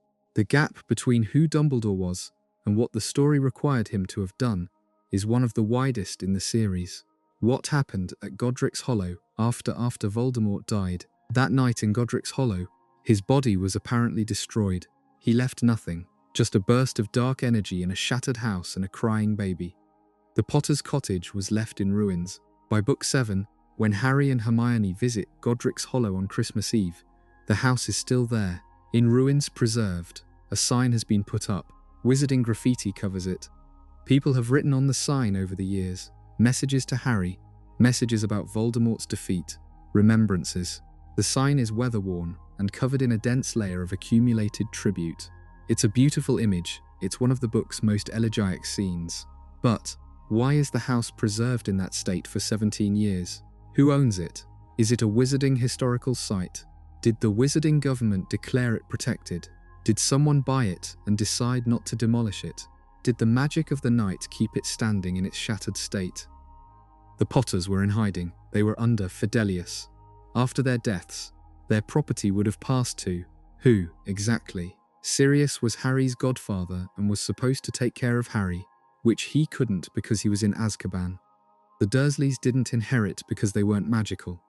The house seems to have just stayed unclaimed, unmaintained, turning into something between a ruin and a shrine. A Wizarding Heritage Society probably intervened. The war ended and people needed sites of memorial. The cottage at Godric's Hollow, where the Dark Lord fell, where 2 people died so a child could live. Of course it became something to visit. The graffiti on the sign makes sense. The preservation makes emotional sense. The mechanics of how it got there, who decided, who maintains it, all absent. The books want the image and earn the image, but the scaffolding that would make it administratively real is missing. The Hogwarts Portraits as Information Network. There are portraits of former headmasters in the head teacher's office at Hogwarts. We've established this. Dumbledore's portrait is there. Phineas Nigellus's portrait is there, and he also has a frame elsewhere. He can move between his Hogwarts portrait and his portrait in the Black family home at Grimmauld Place. In Book 7, this becomes a plot device. Phineas moves between frames and carries information. He overhears things the trio say at Grimmauld Place and reports them to Snape, who is now headmaster. He's a spy inside the spy ring. The portrait network is described as extending through wizarding homes and institutions. Portraits can move between their frames. A portrait hanging in 2 places can effectively travel between them. If that's true, and it is, within the books, then the information-sharing capacity of the wizarding world is much larger than the story generally treats it. Any sufficiently important wizard with a portrait in multiple locations could be running an extensive intelligence network. They'd just move between frames and carry news. Dumbledore's portrait in the headmaster's office can presumably communicate with other Dumbledore portraits elsewhere, if those exist. He's a famous enough figure that portraits were likely made during his lifetime and hung in various institutions. If Portrait Dumbledore could visit other frames, he'd have access to an enormous range of locations. The books treat this as a limited and specific capability. Phineas moves between 2 known frames. Dumbledore stays in the headmaster's office, and the portraits generally appear to function within their location. But the rules as established, portraits can move between frames they have, would allow for a much more expansive portrait spy network than the books utilize. Nobody seems to have thought about this very hard, or they did and decided that portraits wouldn't want to serve as intelligence assets, or the portraits have their own opinions about what they'll do and won't, and most of them choose a quiet existence in a frame somewhere rather than an active role in events. That last possibility is actually interesting. Portrait Dumbledore, when he appears in Book 7, is clearly willing to be helpful, but other headmaster portraits mostly sleep, they existed in the headmaster's office for years, through all of the events of the first 6 books, and apparently did nothing during the worst of it. They watched. They maybe discussed it among themselves. They didn't intervene, whether that's because they couldn't or because they chose not to, the books don't say. The Chamber of Secrets was open for 50 years. Tom Riddle opened the Chamber of Secrets in his 5th year at Hogwarts. He used it. The basilisk killed a student, Moaning Myrtle, who died in the bathroom and stayed as a ghost. Riddle framed Hagrid for it, got Hagrid expelled, and then closed the chamber again and kept the entrance sealed for the remainder of his time at school. The chamber had been there, sealed, since Salazar Slytherin built it roughly 1,000 years earlier. Only a Parselmouth could open the entrance, the sink in the 2nd floor girls' bathroom. The basilisk inside it, immortal and patient, had waited a millennium for a worthy heir to come along. When Riddle left school, he left the chamber sealed. The basilisk was still in there, still alive, still waiting. 50 years passed. Hagrid grew up, became the gamekeeper, raised creatures in the Forbidden Forest. Dumbledore became headmaster. Dozens of teachers came and went. The school ran its business. And somewhere below it, a 1,000-year-old snake, the size of a stretch of road, waited in the pipes, sustained by something the books never quite explain. What did the basilisk eat for 50 years? It's enormous. The largest snake seen in the series by a significant margin. Basilisks in Rowling's version of magical creature lore are deadly. Their gaze kills, their venom kills, even their shed skin carries residual magic. They require, presumably, substantial sustenance. The chamber has a water source, the pipes that connect it to the plumbing above. It has the endless underground darkness. But a creature that sighs, in a sealed chamber, for 50 years without prey. The math doesn't work unless the basilisk has a form of magical sustenance that ordinary animals don't. Maybe it's a magical creature and magical creatures play by different biological rules. The books don't say. The basilisk just is there, enormous and deadly and patient, in the way that certain things in books just are, without being asked to justify their own existence. The Chamber of Secrets, as a set piece, is too good to audit. The voice in the walls, the atmosphere, the discovery, the final confrontation, all of it works. The logistics of what the basilisk was doing for 50 years before it got there are the kind of question you ask afterward in the quiet, lying in bed, and then feel slightly silly for asking. Ask it anyway. Feel a little silly. That's fine. Why Voldemort's name was tabooed in Book 7. Voldemort places a taboo on his own name. Anyone who says Voldemort can be tracked and located instantly by Death Eater squads. The trio say it and are immediately found and captured, which is how they end up at Malfoy Manor. The taboo makes strategic sense for Voldemort. His name is rarely spoken, because most people are too afraid to say it, but the people most likely to say it aloud are the people most actively resisting him. The taboo is a dragnet for the resistance. That's clever. It's one of the more inventively dark things Voldemort does in the series. But the taboo operates on the word, which means it operates on sound. It locates the person who said the name. Within the magical world, where tracking spells and locating charms have been established to work in various ways. This is plausible. What's less clear is how the taboo was placed. Who cast it when? Did Voldemort do it himself, or did he have specialists? Is it a charm on the word itself, on the specific sequence of phonemes, or is it a charm tied to the magical concept of Voldemort's identity, so that saying Tom Riddle or he who must not be named with sufficient specificity would also trigger it? The books establish it for the word Voldemort specifically. Other names for him don't seem to trigger it. The taboo is narrow and precise. There's also the question of how a name-based taboo interacts with the magical protections on the hideout at Grimmauld Place. The trio had been using the name freely inside Grimmauld Place for weeks before the Snatchers found them. Anne, were the protections on the house blocking the taboo? And if so, does that mean a sufficiently powerful location ward can neutralize a taboo? The books don't address this directly. The trio are eventually found when Hermione says the name outside the house, in the open, and the Snatchers appear within seconds. So outside protected locations, the taboo works immediately. Inside Grimmauld Place, presumably, something blocked it. Or maybe the taboo was placed later, and they hadn't been saying the name inside Grimmauld Place at a time when the taboo was active. The timeline on when exactly the taboo was placed, relative to when they were using Grimmauld Place as a base, would resolve the question. It's never given. The ghosts and what they're not doing Hogwarts has house ghosts. The Grey Lady is Ravenclaw's ghost, the Fat Friar is Hufflepuff's, Nearly Headless Nick is Gryffindor's, and the Bloody Baron is Slytherin's. There are also other ghosts around the castle. Moaning Myrtle, Professor Binns, who died at his desk and kept teaching anyway, Peeves, who is technically a poltergeist and not a ghost.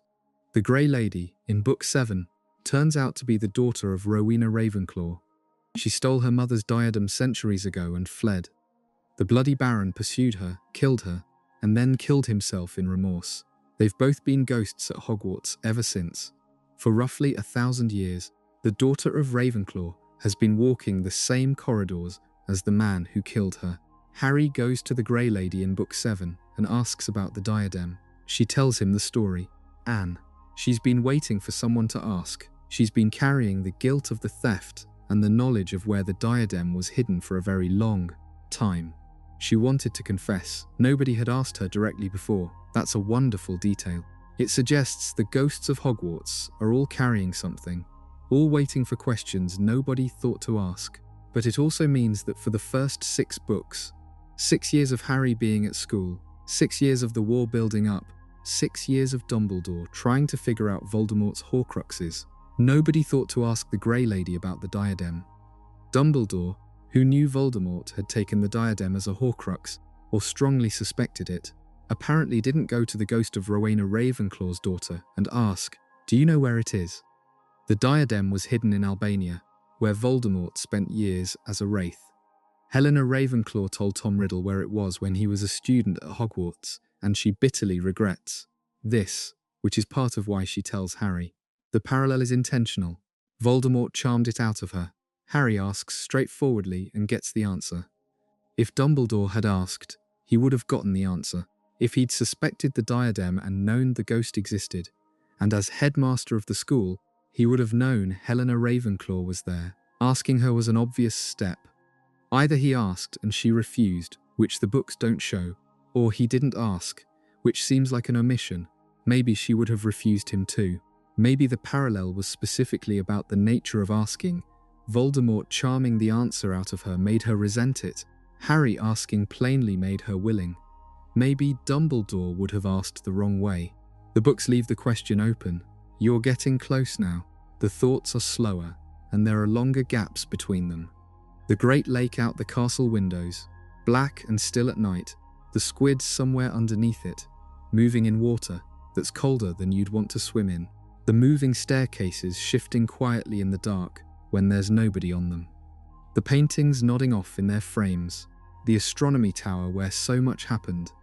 The entrance to the chamber 3 floors below, in a bathroom where Myrtle still floats. The door to the room of requirement, which you'd never find unless you needed it, and which exists because the castle itself, in whatever form a castle can want something, wanted students to have a place to go. Hogwarts felt alive. That was the trick of it. Not the magic exactly, not the ghosts or the moving staircases or the enchanted ceiling in the Great Hall that showed whatever the sky outside was doing. The castle felt like it knew you were there and had opinions about it. The cursed Daidada position. Voldemort cursed the Defense Against the Dark Arts position after Dumbledore refused him the job. Every teacher since has lasted 1 year. Quirrell was possessed and died. Lockhart had a memory charm reflected back at him and lost his memory. Lupin's secret was exposed and the parents forced him out. Fake Moody was discovered and imprisoned. Umbridge was dragged into the Forbidden Forest by centaurs. Snape became headmaster. Amicus Carrow fled after the battle. The curse works. 1 year, every time, without exception. But the curse is tied to the position, not to Dumbledore's refusal specifically. If Dumbledore died, which he did, does the curse continue? Curses can outlast their casters. Dark magic, once set, doesn't need the caster alive to operate.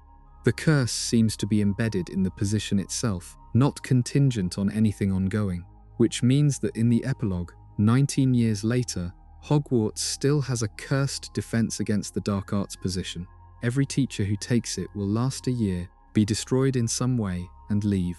The school has been cycling through defense teachers at a rate of 1 per year since the 1960s.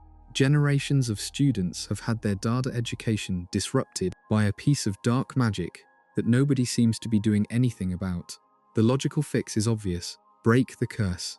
Hire a curse breaker, or ask one of the Order members, or consult Gringotts, or find the specific magical inscription Voldemort used and dismantle it.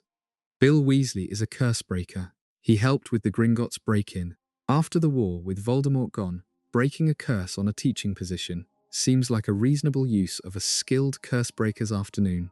Nobody does this, as far as we know. The epilogue doesn't mention it.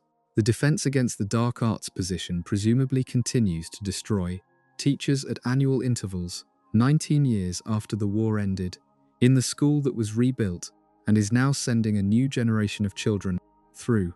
Or maybe someone broke it. Maybe it's mentioned in Pottermore or an interview or some piece of extra canonical material. The books themselves don't address it.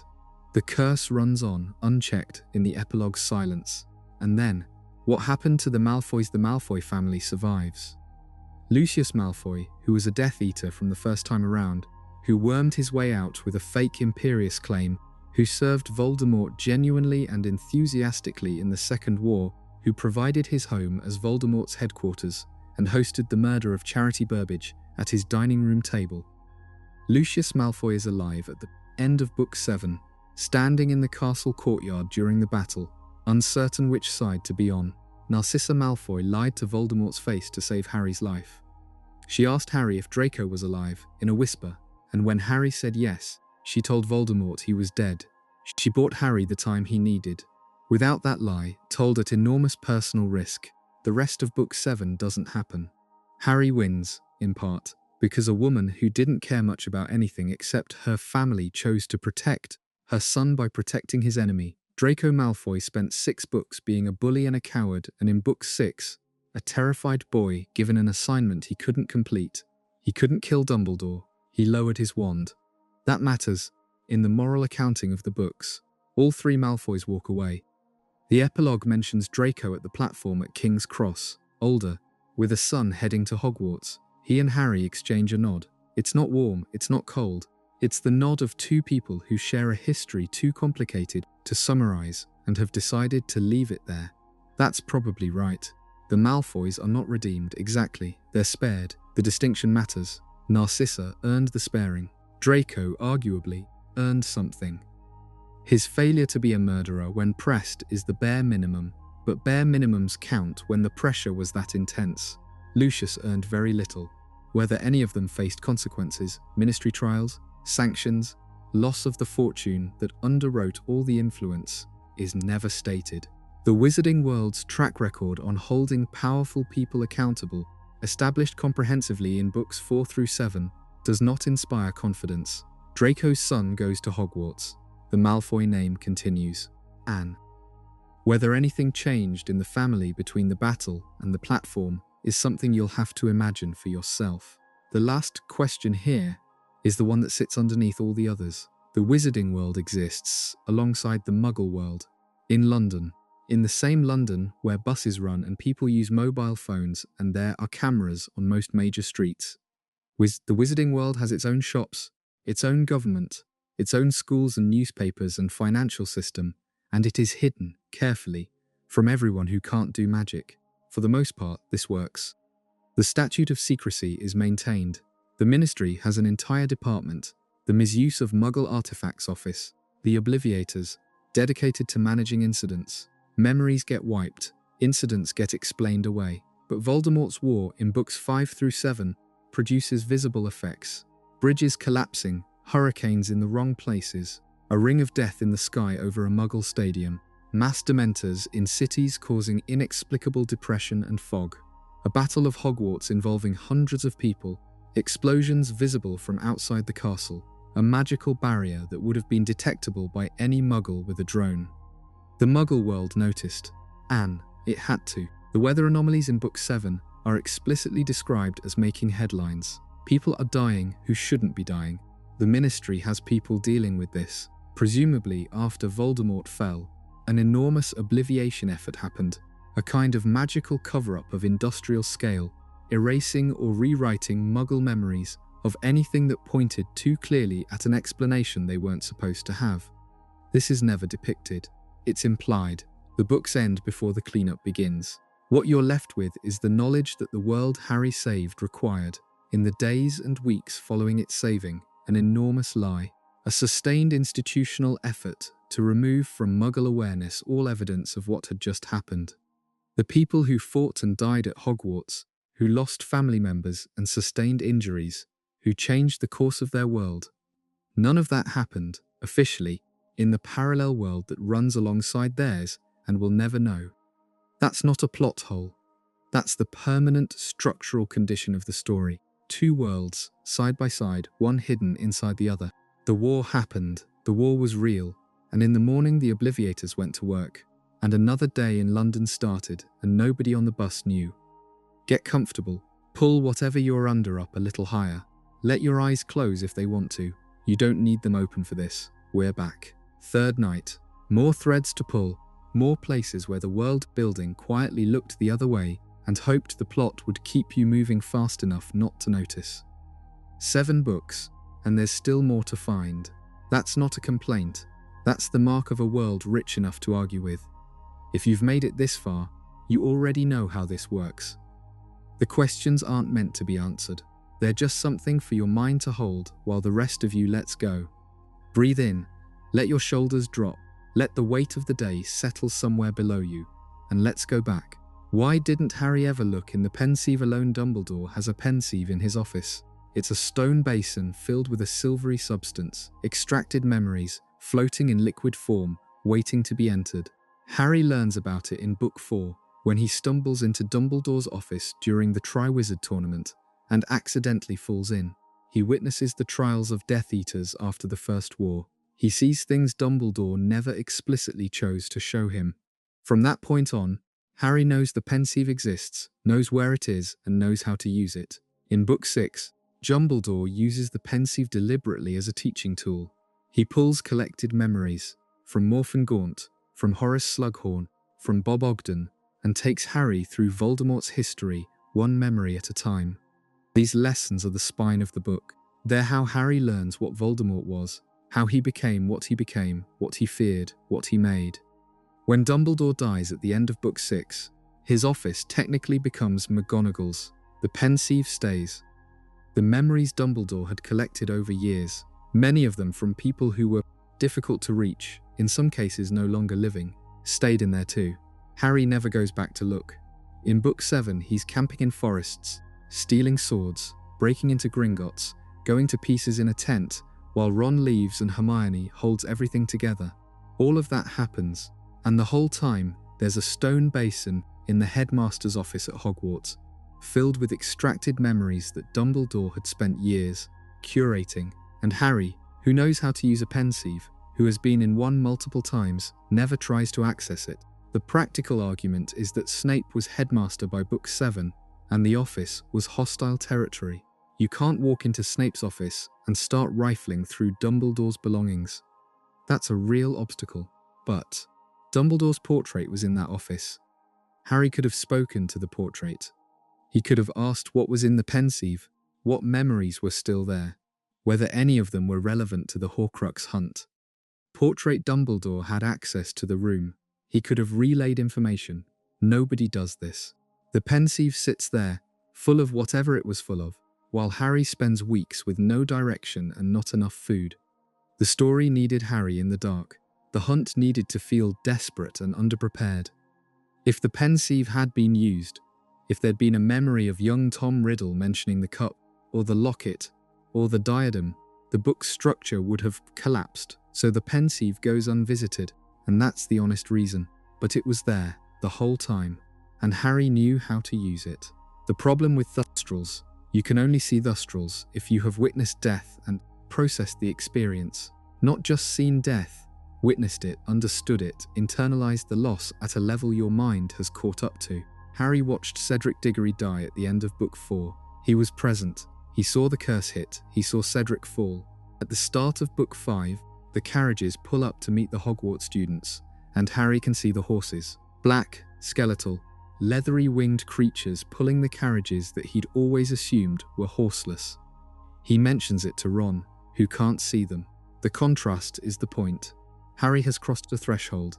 The carriages were never empty. This is a beautiful piece of design. The Thestrals are always there, throughout the earlier books, invisibly present. Anne. The moment you can see tells you something true about the person doing the looking. The plot hole lives in the timing. Harry first saw death when he was 15 months old. His mother was murdered in front of him. James died first, in the hallway. Harry was in the crib, and depending on which reading of the scene you use, he may have witnessed that too. He saw death. At 15 months, before he could form lasting conscious memories, yes. But the magic of Thestral visibility doesn't say the witness has to remember the death. It says they have to have seen it and processed it. A 1-year-old's processing of trauma is not nothing. Babies register shock and loss in ways that shape them, even when they can't recall the specific event. The books seem to treat the Thestral condition as requiring adult-level comprehension.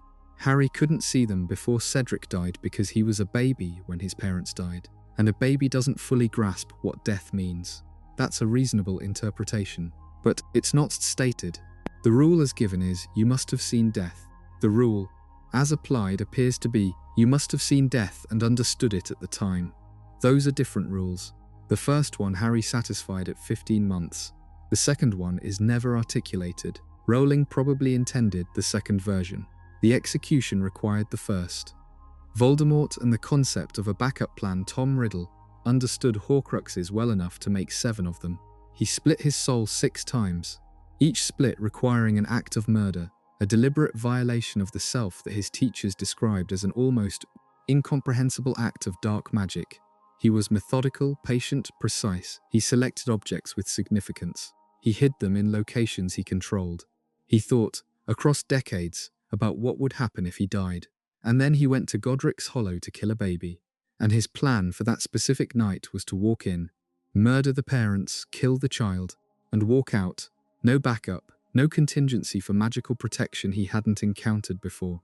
No second curse ready if the first one deflected. He did not consider the possibility that the curse might rebound.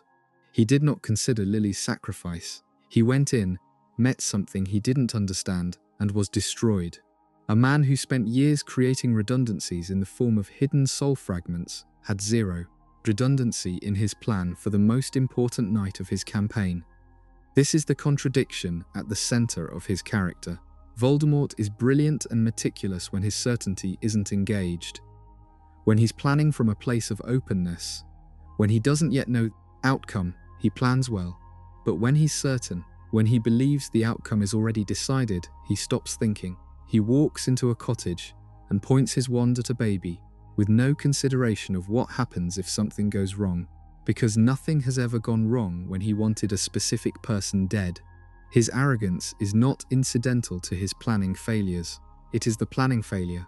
Every time he acts from a position of contempt, for Harry, for love magic, for the idea that something he doesn't understand could beat something he does, he loses ground. Dumbledore saw this clearly and said it plainly. Voldemort's greatest weakness was his inability to respect what he couldn't comprehend. He never understood love because he'd never had it. He never understood sacrifice because he'd never made one that cost him anything he valued. He could not model what he could not feel. Anne. So he walked into a cottage and was destroyed by something he had categorically refused to learn about, because learning about it would have required admitting it was real. That's not a plot hole. That's a character study. The hole is adjacent. Why didn't the Order of the Phoenix know Voldemort was coming that night? Dumbledore had Snape inside the Death Eaters. Snape knew about the prophecy. He was the one who heard it. He was the one who told Voldemort. Did Snape know Voldemort had identified the Potters? Did Snape know the attack was coming that night? The timeline is uncomfortable. Snape went to Dumbledore to beg for Lily's protection. Dumbledore contacted the Potters. The Fidelius charm was arranged. That much is established. But if Snape was inside Voldemort's circle and Voldemort was moving toward Godric's Hollow, Snape should have had some warning the attack was imminent. Did Snape warn Dumbledore? Did Dumbledore warn the Potters more specifically? Did something in the communication chain fail? The books show the outcome. Lily and James died. Harry survived. But the Knight's intelligence picture is never shown. Who knew what and when is left unclear. What Gringotts actually does Gringotts is the Wizarding Bank. It's run by goblins. It holds wizarding gold in vaults underground beneath London, some of the vaults miles below the surface, accessible by minecart on rail lines that the goblins control. The security is dragons and traps, and goblin enchantment so complex that breaking in is considered essentially impossible. 3 people break in, twice. Harry and Hagrid visit in Book 1, which isn't a break-in but does establish the layout. Harry, Ron, and Hermione break in during Book 7, and escape on a dragon they find guarding one of the deepest vaults. The central function of Gringotts seems to be storage. Wealthy families keep their gold there. Tom Riddle hid a Horcrux in Bellatrix Lestrange's vault because it was secure and only accessible with her key and her presence. But Gringotts also converts Muggle money to wizarding gold, as established in Book 1 when Hagrid takes Harry. The exchange rate is never discussed.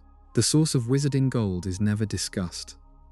Whether goblins mine it, create it magically, or simply hold it in reserve from some historical stock is never addressed. The wizarding economy, if you start looking at it directly, doesn't quite hold together. a finite supply of gold coins circulating through a society that has no apparent productive manufacturing base, where most needs are met by magic rather than industry, and where prices seem arbitrary and inconsistent across books. The Weasleys are poor. They have a few gold coins in a small vault. The implication is that wizard wealth maps roughly to human wealth. Some families have more, some have less. The gap between them is significant. But what generates that wealth in the first place? What do wizards produce? The magical world has shops, which means it has goods, which means someone is making things. Fred and George make joke items. Ollivander makes wands. Madame Malkin makes robes. There's manufacturing. There are services. Is there taxation? Does the ministry collect revenue? Anne, the Department of Magical Law Enforcement, the Auror program, the maintenance of the ministry building, the Hogwarts faculty salaries, all of that costs something. Where does that money come from? Gringotts sits at the center of all of this, and the books treat it purely as a plot-relevant vault location rather than the financial institution that would, in any functional world, be shaping everything around it. The goblins are also explicitly described as having a different concept of ownership than wizards do. Griffook explains this in Book 7. To goblins, a made object belongs permanently to its maker. When a wizard buys a goblin-made object, the goblin considers the wizard a temporary custodian, not an owner. Upon the wizard's death, by goblin law, the object should return to the maker's kin. This is presented as a source of ongoing tension between goblins and wizards. The wizarding world doesn't recognize this principle. Goblins resent this bitterly. There have been goblin rebellions historically over exactly this kind of dispute. If that's true, if goblins fundamentally believe that the gold and goods they hold in trust for wizards are never, really, the wizards', then the entire Gringotts arrangement is built on a legal fiction that both sides interpret differently. Every vault contains property that its occupant considers owned, and the goblins consider held in custody. That's not resolved. It's raised and left. The goblins get their sword back at the end, and Griffook's last moment in the story is of betrayal and injury. Whether any of the structural goblin grievances are addressed after the war is unaddressed. The memory charm problem Gilderoy Lockhart has made his career from one spell, the memory charm. He finds genuinely talented witches and wizards who have accomplished remarkable things, befriends them, extracts the details of their achievements, and then erases their memories. He publishes their stories as his own. He has done this so many times to so many people that his entire public identity, his books, his awards, his fame is built on stolen lives. This is revealed in Book 2 and treated narratively as a comic comeuppance rather than a serious crime. Lockhart accidentally performs the memory charm on himself with a broken wand and spends the rest of the series in St. Mungo's cheerfully amnesiac, sending fan mail to himself. The comedy works. The horror underneath it is substantial. Lockhart has committed a serious crime dozens of times. He found people who had done genuinely difficult and dangerous things. Defeated a banshee, subdued a werewolf, identified the Wagga Wagga werewolf, and left them without the memory of their own achievements. Those people didn't just lose credit, they lost part of themselves. Memory isn't just a record of what you did, it's a component of who you are. Taking someone's memories of their proudest moments is an act of profound violation, and Lockhart did it repeatedly, systematically, for money and fame. The Wizengamot in Books 5 and 6 is shown treating memory charms seriously when used illegally. Morfin Gaunt had false memories implanted by Voldemort. The revelation of this, secured by Dumbledore, was enough to establish Morfin's innocence in the Riddle murders. False memory implantation was understood as a genuine legal problem. Lockhart's version, memory erasure rather than implantation, but just as permanent, is never prosecuted. He ends up in a hospital as a result of his own spell going wrong, not as a result of any investigation. His victims presumably never recovered. Nobody went to the auras. Nobody pursued charges. Whether this is because his victims couldn't remember what he'd taken, or because Wizard Society simply didn't care enough to investigate, the books don't say. But the implication that Lockhart was simply unlucky, that the only thing that stopped him was a broken wand, sits in the background of every moment he appears. He's funny. He's also one of the more quietly monstrous figures in the series. Both things are true. He sang, he left. The story moved on without him, and he's been flying somewhere ever since, carrying grief that the books never asked him to put down. The pensieve and the evidence problem in Book 5. Dumbledore retrieves the memory of Morfin Gaunt from Azkaban. Morfin had false memories implanted by Tom Riddle, memories of committing the Riddle, family murders that Riddle had actually committed himself. Dumbledore extracted the true memory and presented it to the court. It got Morfin a posthumous pardon. He'd already died in Azkaban, but the record was cleared. Pensieve memories are apparently accepted as evidence. They're considered genuine enough to establish innocence in criminal proceedings. The Wizengamot accepted Dumbledore's extracted memory as meaningful. This raises an immediate question about Sirius Black. Sirius was imprisoned without trial. He was never given the chance to present a defense, but Dumbledore could have gone to him in Azkaban as he went to Morfin and extracted his memory of the events of the night Peter Pettigrew staged. His own death. He could have showed Sirius confronting Pettigrew. He could have showed the street, the explosion, Pettigrew's performance, Anne. He could have presented that memory to the Wizengamot and created at least some legal question about whether Sirius's imprisonment was warranted. Peter Pettigrew was not confirmed dead. His body was never recovered, only a finger. A trial that examined Sirius's memories closely would have encountered that gap. The physical evidence of Pettigrew's death was always circumstantial. Dumbledore didn't do this. He didn't go to Sirius. He didn't extract memories. He didn't use the same method he later used for Morfin Gaunt on the man he knew from direct acquaintance to be, in all likelihood, innocent. The in-story answer is that the Ministry under Fudge was unmovable. Dumbledore tried and was rebuffed. That's possible. It's never shown. What's shown is 12 years of nothing. 12 years of Sirius in Azkaban and Dumbledore running Hogwarts and fighting on other fronts, and never directing anything toward that specific wrongful imprisonment. If pensieve memories are evidence, and Dumbledore had access to both Sirius and the knowledge of how to extract memories, then the failure to act looks less like a bureaucratic obstacle and more like a choice. The Order of the Phoenix and operational security. The Order of the Phoenix meets at Grimmauld Place.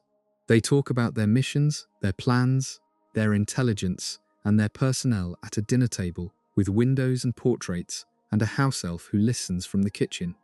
Kreacher, the Black family house elf, is loyal to Bellatrix Lestrange. He's been loyal to the Black family values his entire life. When Sirius died, Kreacher was inherited by Harry, but his allegiances didn't shift. He hated Harry. He talked to himself about his resentment constantly. He was also present in the house the entire time the Order was using it as their headquarters. Kreacher overheard the plans. He spoke directly to Narcissa Malfoy at some point. He had a method of communicating with Death Eaters through his mistress Bellatrix, or through the Black family connections.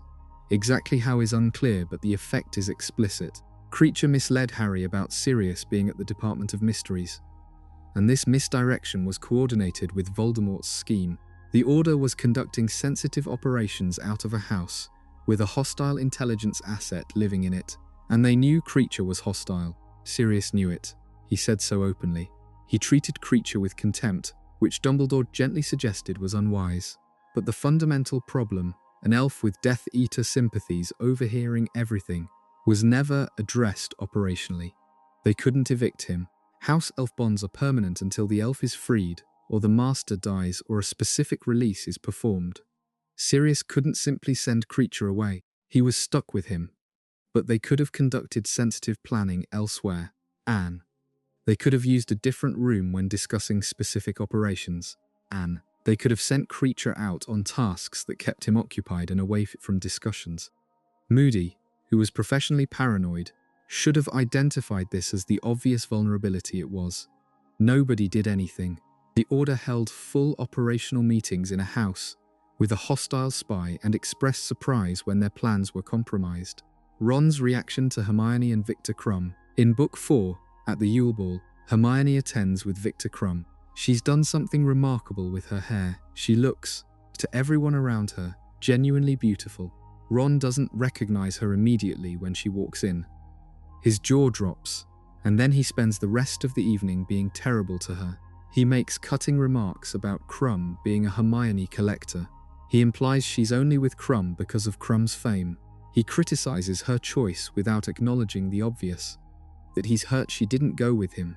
That his attack on her date is misdirected jealousy. That he had the opportunity to ask her himself and didn't. Hermione, furious, tells him exactly what his problem is. He could have asked her. He left it too late. She's not going to wait around for him to notice her. Ron doesn't hear this. He stays angry. The plot hole is in what happens after the ball. Ron is unpleasant to Hermione for weeks. He maintains his hostility about Krum and Hermione's relationship through the entire rest of the year and into subsequent books. His jealousy is real and visible to everyone except him. He never apologizes. Anne. He never acknowledges that his behavior at the Yule Ball was the behavior of someone who felt entitled to her attention without having put in the work to earn it as a romantic partner. The book treats his jealousy as lovable and understandable, rather than as something requiring any reflection from him. By book 7 they're together, and the Yule Ball incident is in the past, and it's never revisited as something Ron actually processed or grew from. He was jealous, it was obvious, Hermione was right about all of it, and the books moved on. This isn't a plot hole in the mechanical sense, it's a character arc that doesn't quite close. Ron gets the outcome, he gets Hermione, eventually, without getting the moment of recognition that the Yule Ball scene set up. Anne.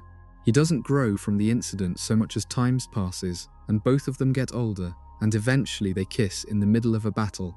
The Weasley family clock. The Weasley family has a clock that doesn't show time. Each hand is labelled with a family member's name, and the positions show their status rather than the hour. Home, school, work, travelling, lost, hospital, prison, mortal peril. It's one of the most charming magical objects in the series. It's also quietly remarkable. Molly Weasley can look at it at any moment and know where each of her children is, broadly, and whether they're safe. The clock apparently knows. Some magic tracks each of them continuously and reports back. How? What magic does this? Is it a charm on each family member?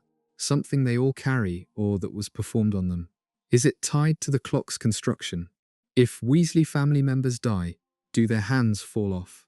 If someone leaves the family, by estrangement, by marriage into a different family name, does their hand stay or go? The clock shows all of Molly's children. It presumably showed Percy, even when Percy had estranged himself from the family in Book 5, which would mean Molly could see Percy was still alive, still at work, not in mortal peril, even while he refused to speak to them. That must have been something. Watching your estranged son's hand move around the clock face, knowing he's safe, unable to reach him. Whether the clock's tracking extends to spouses or in-laws is unclear. Fleur, who marries Bill, isn't shown on it. Ginny presumably stays on it when she marries Harry and becomes Ginny Potter. The mechanism for inclusion and exclusion is never explained.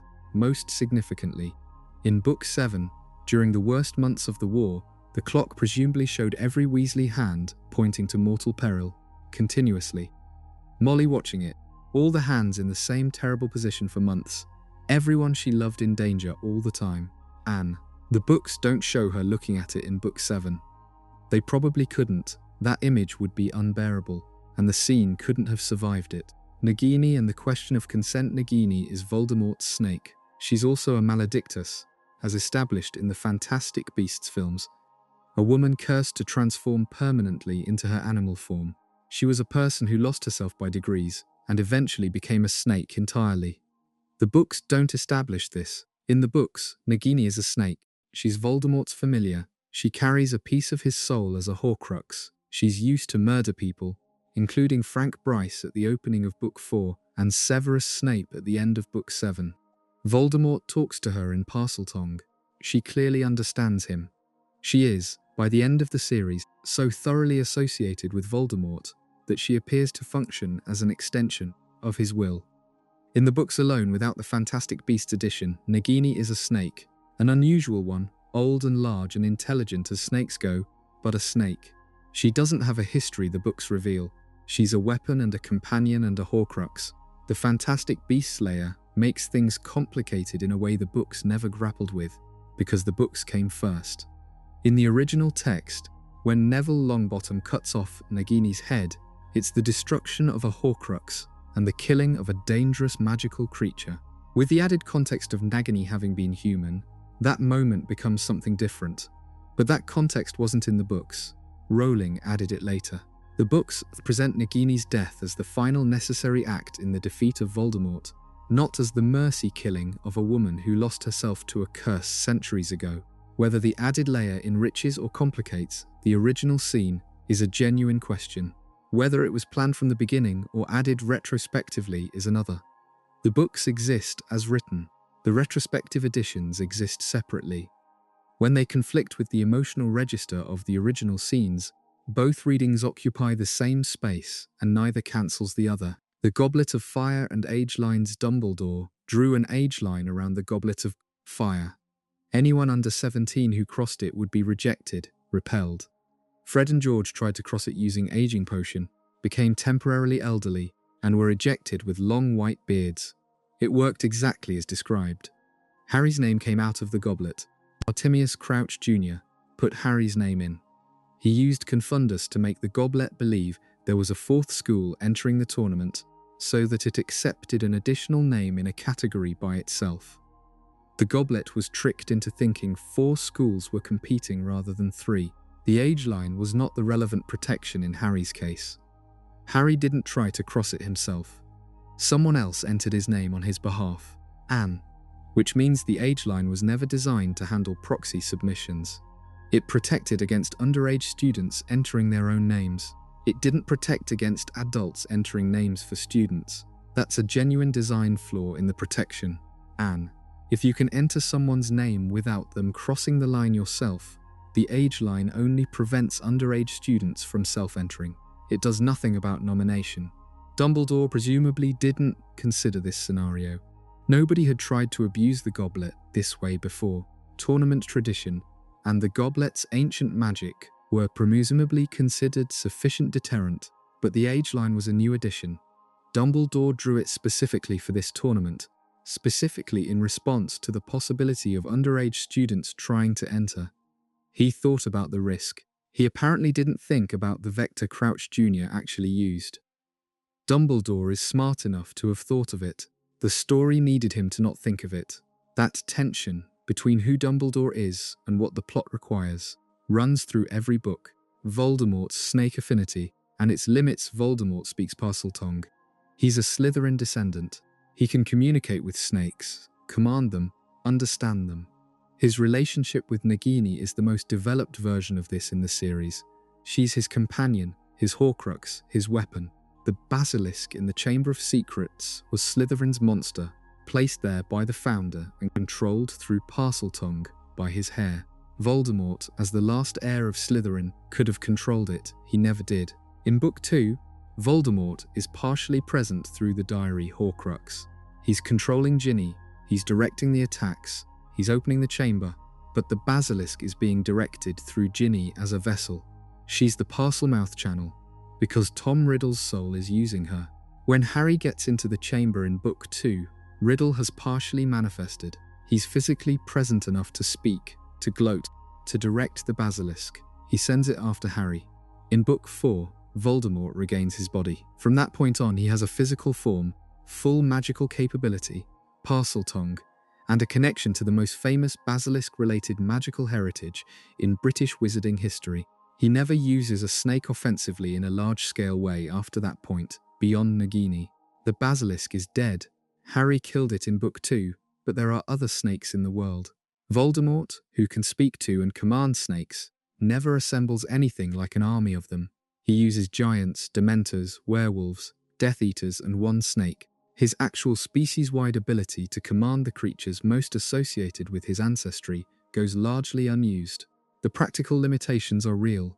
Snakes are not wand-wielding combatants, and using them in battle against wizards would have limited value beyond fear. But in magical settings, fear is a weapon. The basilisk's stare killed. A coordinated group of venomous serpents, directed by a Parselmouth with Voldemort's ability to communicate nuance in Parseltongue, could have created significant havoc. He had a snake that was a Horcrux and could see through her eyes and never thought bigger than that. The Room of Requirement's last secret, Harry uses the Room of Requirement 3 times. In Book 5, for Dumbledore's army meetings, it becomes a practice space with cushions and bookshelves full of defensive magic texts. In Book 6, he discovers it full of hidden objects, a vast cathedral of decades of lost and hidden things, where he finds the Half-Blood Prince's Potions book and later hides it. In Book 7, it becomes a refuge, a living space for the students hiding from the Carrows. The room became a hiding place for the hidden things, the junk of centuries, objects that students and teachers smuggled into Hogwarts or wanted hidden and put away where they'd never be found. Tom Riddle put the Ravenclaw diadem in there. He hid his Horcrux among a mass of broken furniture and old trophies, protected by the room's essential nature.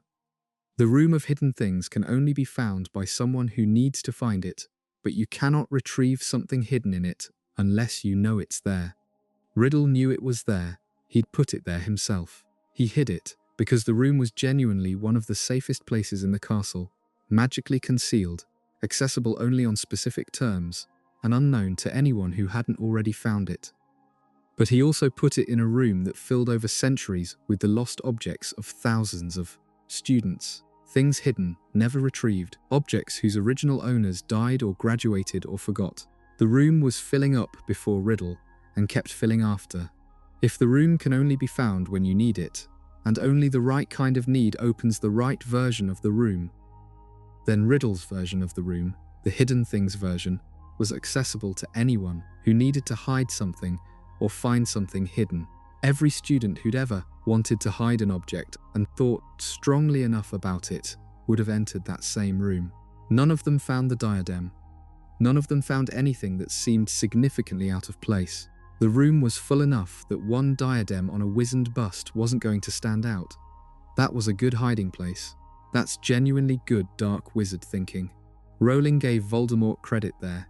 It took Vincent Crabbe setting fire to it to destroy it, which also almost destroyed Harry, and Crabbe died in the fire he started. The diadem melted. Harry was pulled out by Ron and Hermione, going back for him on broomstick.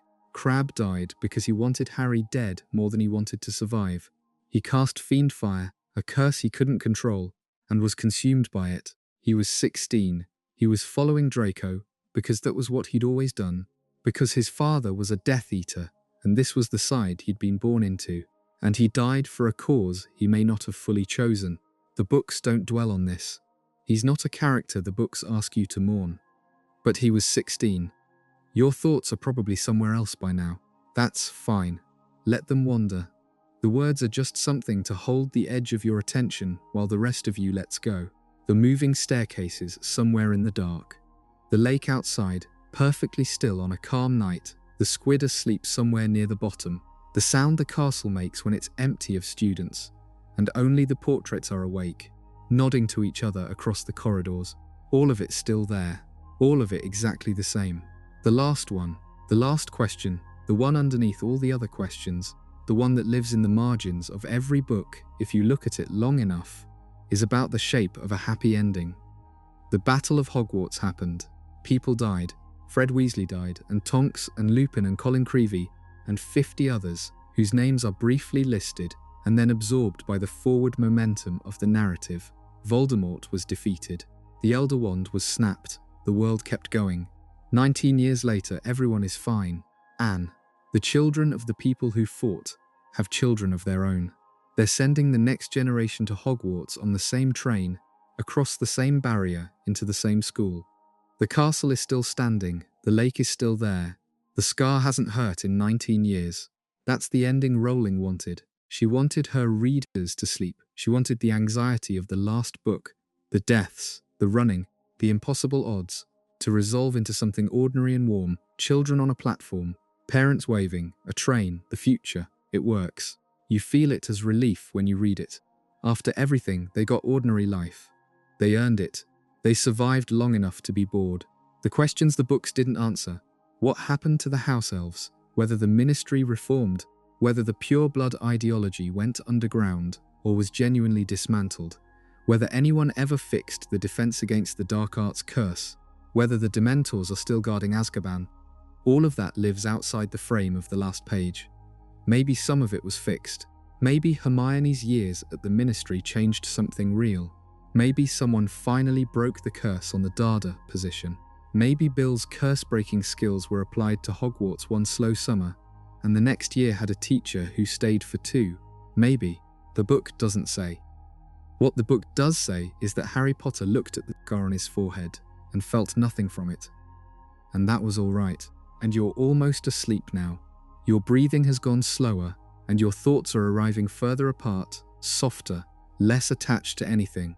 The common room fireplace dying down to embers. The portrait of the fat lady snoring lightly, her frame swaying a little with each breath. The castle settled into itself for another night, the way old places settle, the way things that have been standing for 1,000 years know how to be quiet. The plot holes are still there. They'll be there tomorrow. They'll be there the next time you open any of the books and start reading and remember, 3 pages in, something that never quite added up. They're the places where someone built a world fast enough to matter, and it holds together better than it should, and it still feels like home. That's enough. Let everything go. The train will leave in the morning. The magical portraits and what they know. There's a portrait of Ariana Dumbledore in Aberforth's pub in Hogsmeade. In Book 7, Harry, Ron, and Hermione escape through it. The portrait swings open and reveals a passage that leads to the Room of Requirement at Hogwarts. Neville comes through it to meet them. The passage was open the whole time. The portrait of Ariana is described as showing a young woman with a vague, dreamy look. The passage behind it connects Hogsmeade to the inside of Hogwarts through a tunnel that bypasses all of the school's external protections. Aberforth knows about the passage. He's been using it to send food to the students hiding in the Room of Requirement. He's maintained the portrait. He's known this tunnel exists. The whole time the Death Eaters have been running the school and the Carrows have been brutalizing students. He didn't tell anyone. He told Harry about it in Book 7 when Harry came to him looking for help and for information about Dumbledore. Before that moment, as far as the books suggest, Aberforth kept the tunnel to himself. Aberforth distrusted Dumbledore's plans. He distrusted Harry by extension. He had his own grief and his own reasons for staying removed from the larger war. Those are coherent character motivations, but the tunnel was a way to get food and supplies to students being starved and beaten inside Hogwarts. Aberforth had been using it for that already. If he was willing to use it for Neville's food drops, why not use it for an Auror? Or for Order members who could have gotten those students out? Why not use it for anything more than sandwiches? The answer the books imply is that Aberforth was protecting himself, protecting the passage, protecting his small sphere of influence without being pulled into the larger conflict. He helped where he could see and control the help. Larger action meant larger exposure. That's a human response. It's just not a heroic one, and the books never quite name it as unheroic. Aberforth is presented with a certain weary dignity, and the passage is used triumphantly in the Battle of Hogwarts, and his earlier inaction in not using it more aggressively goes unremarked. Why Hagrid told Harry about the dragon egg in Book 1. Hagrid wins a dragon egg in a card game from a stranger in the Hog's Head pub. He takes it home, incubates it in his hut, and ends up with a baby Norwegian ridgeback named Norbert. He has to give the dragon away because it's illegal to keep one, and also because it's growing at a rate that will shortly make containment impossible. The stranger in the Hog's Head turns out to be Quirrell, who was wearing a hood. Hagrid didn't know who it was. He was told what he needed to know to incubate the egg, and he was allowed to win it, and the whole situation was arranged by Quirrell and Voldemort to extract information from Hagrid about the Philosopher's Stone's protections. Hagrid, delighted at the prospect of a dragon, answered questions about how to get past the 3-headed dog guarding the trapdoor in exchange for the information he needed. He told a stranger in a pub, while playing cards, that all you needed to do was play music. He knew immediately that he'd made a mistake. The moment Harry, Hermione and Ron worked out what had happened and told him, he understood. The plot hole isn't in what Hagrid did. Hagrid is trusting to a fault and was manipulated by someone skilled at manipulation. That's consistent. The question is how Quirrell knew to go to Hagrid. Quirrell needed someone with knowledge of the protections who would be willing to discuss them. Hagrid was the groundskeeper. He'd helped with the delivery of Fluffy to Dumbledore. He was involved in the logistics of the stone's protection, but none of that was public knowledge. How did Quirrell, or Voldemort, directing Quirrell, identify Hagrid as the weak point? Voldemort, from his position inside Quirrell's head, presumably had access to Quirrell's knowledge of Hogwarts and its staff. Quirrell had been at Hogwarts for years. He would have known Hagrid's general warmth, his love of dangerous creatures, his tendency to be forthcoming when excited about animals. That explains the targeting, but not the timing. Quirrell won the egg and gave it to Hagrid in the early part of the school year, before Harry had arrived or done anything to draw attention. The whole scheme was already in motion when September started. Did Voldemort already know, before school began, that Hagrid was worth approaching? Did Quirrell scope him out over the summer?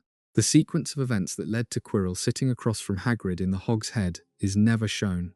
Hermione's time turner, and why she was the only one. Hermione uses a time turner in Book 3 to attend more classes than physically fit in her schedule. She's been approved by Professor McGonagall and the Ministry. The application of this approval is narrow in an interesting way. Hermione uses the time turner to go to extra classes. Nobody uses it to, for instance, let Hermione do twice as much homework, sleep a proper amount, and also attend every class. She is specifically approved for academic use. The Ministry's regulation of time turners is apparently quite strict. There aren't many of them. The ones that exist are closely monitored. Hermione had to apply through official channels and have her use sanctioned. That raises the question of what other time-sensitive problems the Ministry used time turners to solve. Auror's investigating fast-moving crimes, where an extra 5 hours might close a case. Medical emergencies where a healer who was too far away could be looped back to arrive earlier.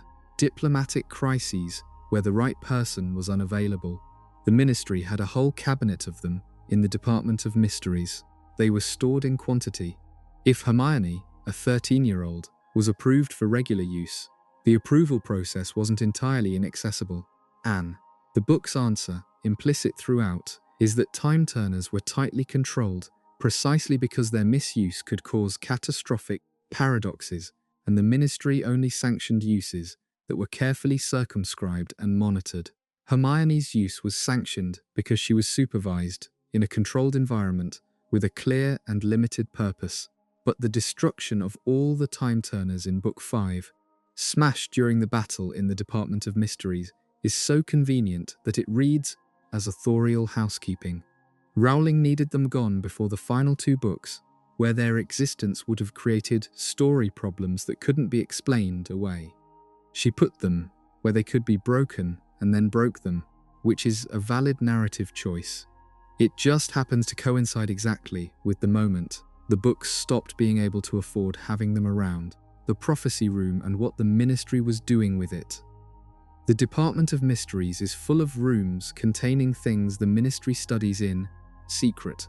The time room with its time turners, the brain room with tanks of magical brains, the death chamber with the archway and the veil, the love room, which is always locked, which Dumbledore says contains the most powerful force in the world, and which nobody is ever shown entering, and the Hall of Prophecy, which contains row upon row of shelves holding glass orbs, stored prophecies, accessible only to the subjects named in them. The Ministry has been collecting prophecies for who knows how long. The hall is enormous, with shelves going far enough back that the far end isn't visible. There are thousands of them. What does the Ministry do with prophecies it's collected? They can't access most of them. Only the people named in them can touch them. An employee who picked up a prophecy not addressed to them would go mad. So the Ministry has collected an enormous archive of information it literally cannot read, stored in a room it monitors, protected by regulations it presumably enforces. Why collect them? The argument for collection might be preservation. A prophecy is a piece of genuine foresight, a thing with magical weight, and losing it would lose information that might eventually become relevant. You store it until the named parties retrieve it, or until the conditions it describes resolve. But nobody in the Ministry seems to know what most of the prophecies say. The Ministry didn't know Voldemort was going to try to retrieve Harry's prophecy until he was already there trying to retrieve it. They didn't know Voldemort was concerned with the prophecy's content. If they had access to what the prophecy said, if they could, for instance, have read the label on the, they'd have known for 15 years that Harry Potter was involved in a prophecy with Voldemort, and that information might have been worth acting on. The label presumably just identifies the subject by name, not the content. So the Ministry had a shelf with SPT to APW Dark Lord and Harry Potter on it, and apparently did nothing with that information for 15 years. And either they didn't understand the significance of the label, or they noticed and didn't act, or nobody cross-referenced the prophecy archive with anything happening in the wider world. Any of those explanations suggest the Ministry's relationship with its own intelligence infrastructure was deeply dysfunctional, which is admittedly consistent with everything else the Ministry does. The Sorting Hat's song every year at the start of term feast. The Sorting Hat sings a song. In Harry's first year, the song describes the 4 founders and the qualities of each house. In later years, the Hat's songs change. In Book 5, the Hat sings a warning about the need for unity, that Hogwarts is in danger and the houses must come together or be destroyed. The Sorting Hat is the only one making this speech. Dumbledore, who presumably knew the same things the Hat knew, said nothing of comparable directness about the threat Voldemort posed to Hogwarts in the years he was rebuilding. The Hat said it openly, at the school dinner, in front of all the students. Dumbledore then did not follow up. He didn't stand up after the Hat's song and say, "The Hat is right. Here is what we're facing. Here is what we're preparing for." He moved straight to the term announcements. The Hat's warning sat in the air and was absorbed by the general noise of the feast, and the year went on more or less as before. Who writes the Hat songs? The Hat does, presumably. It has enough personality and independent reasoning to construct an argument for unity and put it in rhyming verse. But where does the Hat's information come from? It sits in Dumbledore's office most of the year. Does it talk to the portraits? Anne. Does it listen to conversations? Does it have some form of magical awareness of the state of the world through its contact with students' minds? If the Hat knew enough to warn about Voldemort's return in a general sense, enough to believe the warning was necessary and timely, then the Hat had information. And if Dumbledore could have asked the Hat what it knew, or asked it to elaborate on the warning, that conversation is never shown. Anne. The Hat is another piece of the school that clearly has more going on inside it than the books ever investigate. It's a 1,000-year-old magical intelligence that's been touching the minds of every student who came through Hogwarts since the founders. The accumulated knowledge of that should be extraordinary. Nobody sits down with it for a proper conversation. The trace and why, it only sometimes works. The trace is the Ministry's method of detecting underage magic. It's attached to every underage wizard and detects magic performed near them. If magic is performed in their vicinity, the Ministry knows. That's why Harry gets a warning after Dobby performs the hover charm in Book 2. The Ministry detects magic at the Dursleys' address and assumes it was Harry. The flaw in the trace, established in Book 2, is that it detects magic near an underage wizard, not magic performed by an underage wizard. In magical households, the Ministry can't know whether it was the child or an adult. So magical children can have magic performed around them constantly without triggering consequences, while children in Muggle households, like Harry, are under much stricter practical restriction because any magic near them is presumed theirs. This is a significant civil liberties problem that the books treat as mild irony. Pureblood children in magical families can practice magic at home. Muggle-raised children cannot. The enforcement of the trace is structurally biased against Muggle-borns and half-bloods raised outside the magical world. Hermione presumably knew this. She's Muggle-born, raised by Muggle dentists. She couldn't practice magic at home. Ron, from a magical family, presumably could have, though the Weasleys might have enforced their own rules regardless. Harry's entire childhood restriction, the years of not being able to practice, of arriving at Hogwarts with no experience of magic, was partly a product of where he was living rather than of magic law applying equally to everyone. The bigger issue is what the trace misses. In Book 7, the trio is hiding across Britain, performing magic constantly, protective enchantments, apparition, combat spells, and the Ministry under Voldemort's control is hunting them, but not via the trace. Harry is 17, and the trace is presumably lifted on his birthday in Book 7. That timing works for Book 7, but in the months before that, during the year of Voldemort's return and the Ministry's denial, the trio performed magic outside school on multiple occasions, and it's not always clear whether they faced consequences. The trace disappears when the plot doesn't need it and reappears when the plot requires it. It's another rule that was invented for a specific Book 2 purpose, and then had to be managed carefully to stop it breaking books 5 through 7. What was living in the Whomping Willow? The Whomping Willow was planted in Harry's parents' generation. Its purpose, established in Book 3, was to conceal the entrance to the tunnel that leads to the Shrieking Shack, the path that allowed Remus Lupin, as a student, to transform away from the school during full moons without endangering anyone. The tree was aggressive by design, to prevent anyone from wandering into the tunnel entrance. Fine, that's a clear function. Dumbledore had the tree planted specifically for Lupin. The Whomping Willow was planted when Lupin was enrolled. Lupin left at the end of his 7th year. Anne. The tree was no longer serving its function from that point forward, and never served it again until Book 3, when Lupin was back as a teacher and Sirius used the tunnel. In the intervening years, roughly 20 years, the Whomping Willow was just a violent tree on the Hogwarts grounds with no particular purpose. Students were told to stay away from it. Several were injured by it over the years. Colin Creevey photographed it at a distance. It attacked the car Harry and Ron arrived in during Book 2,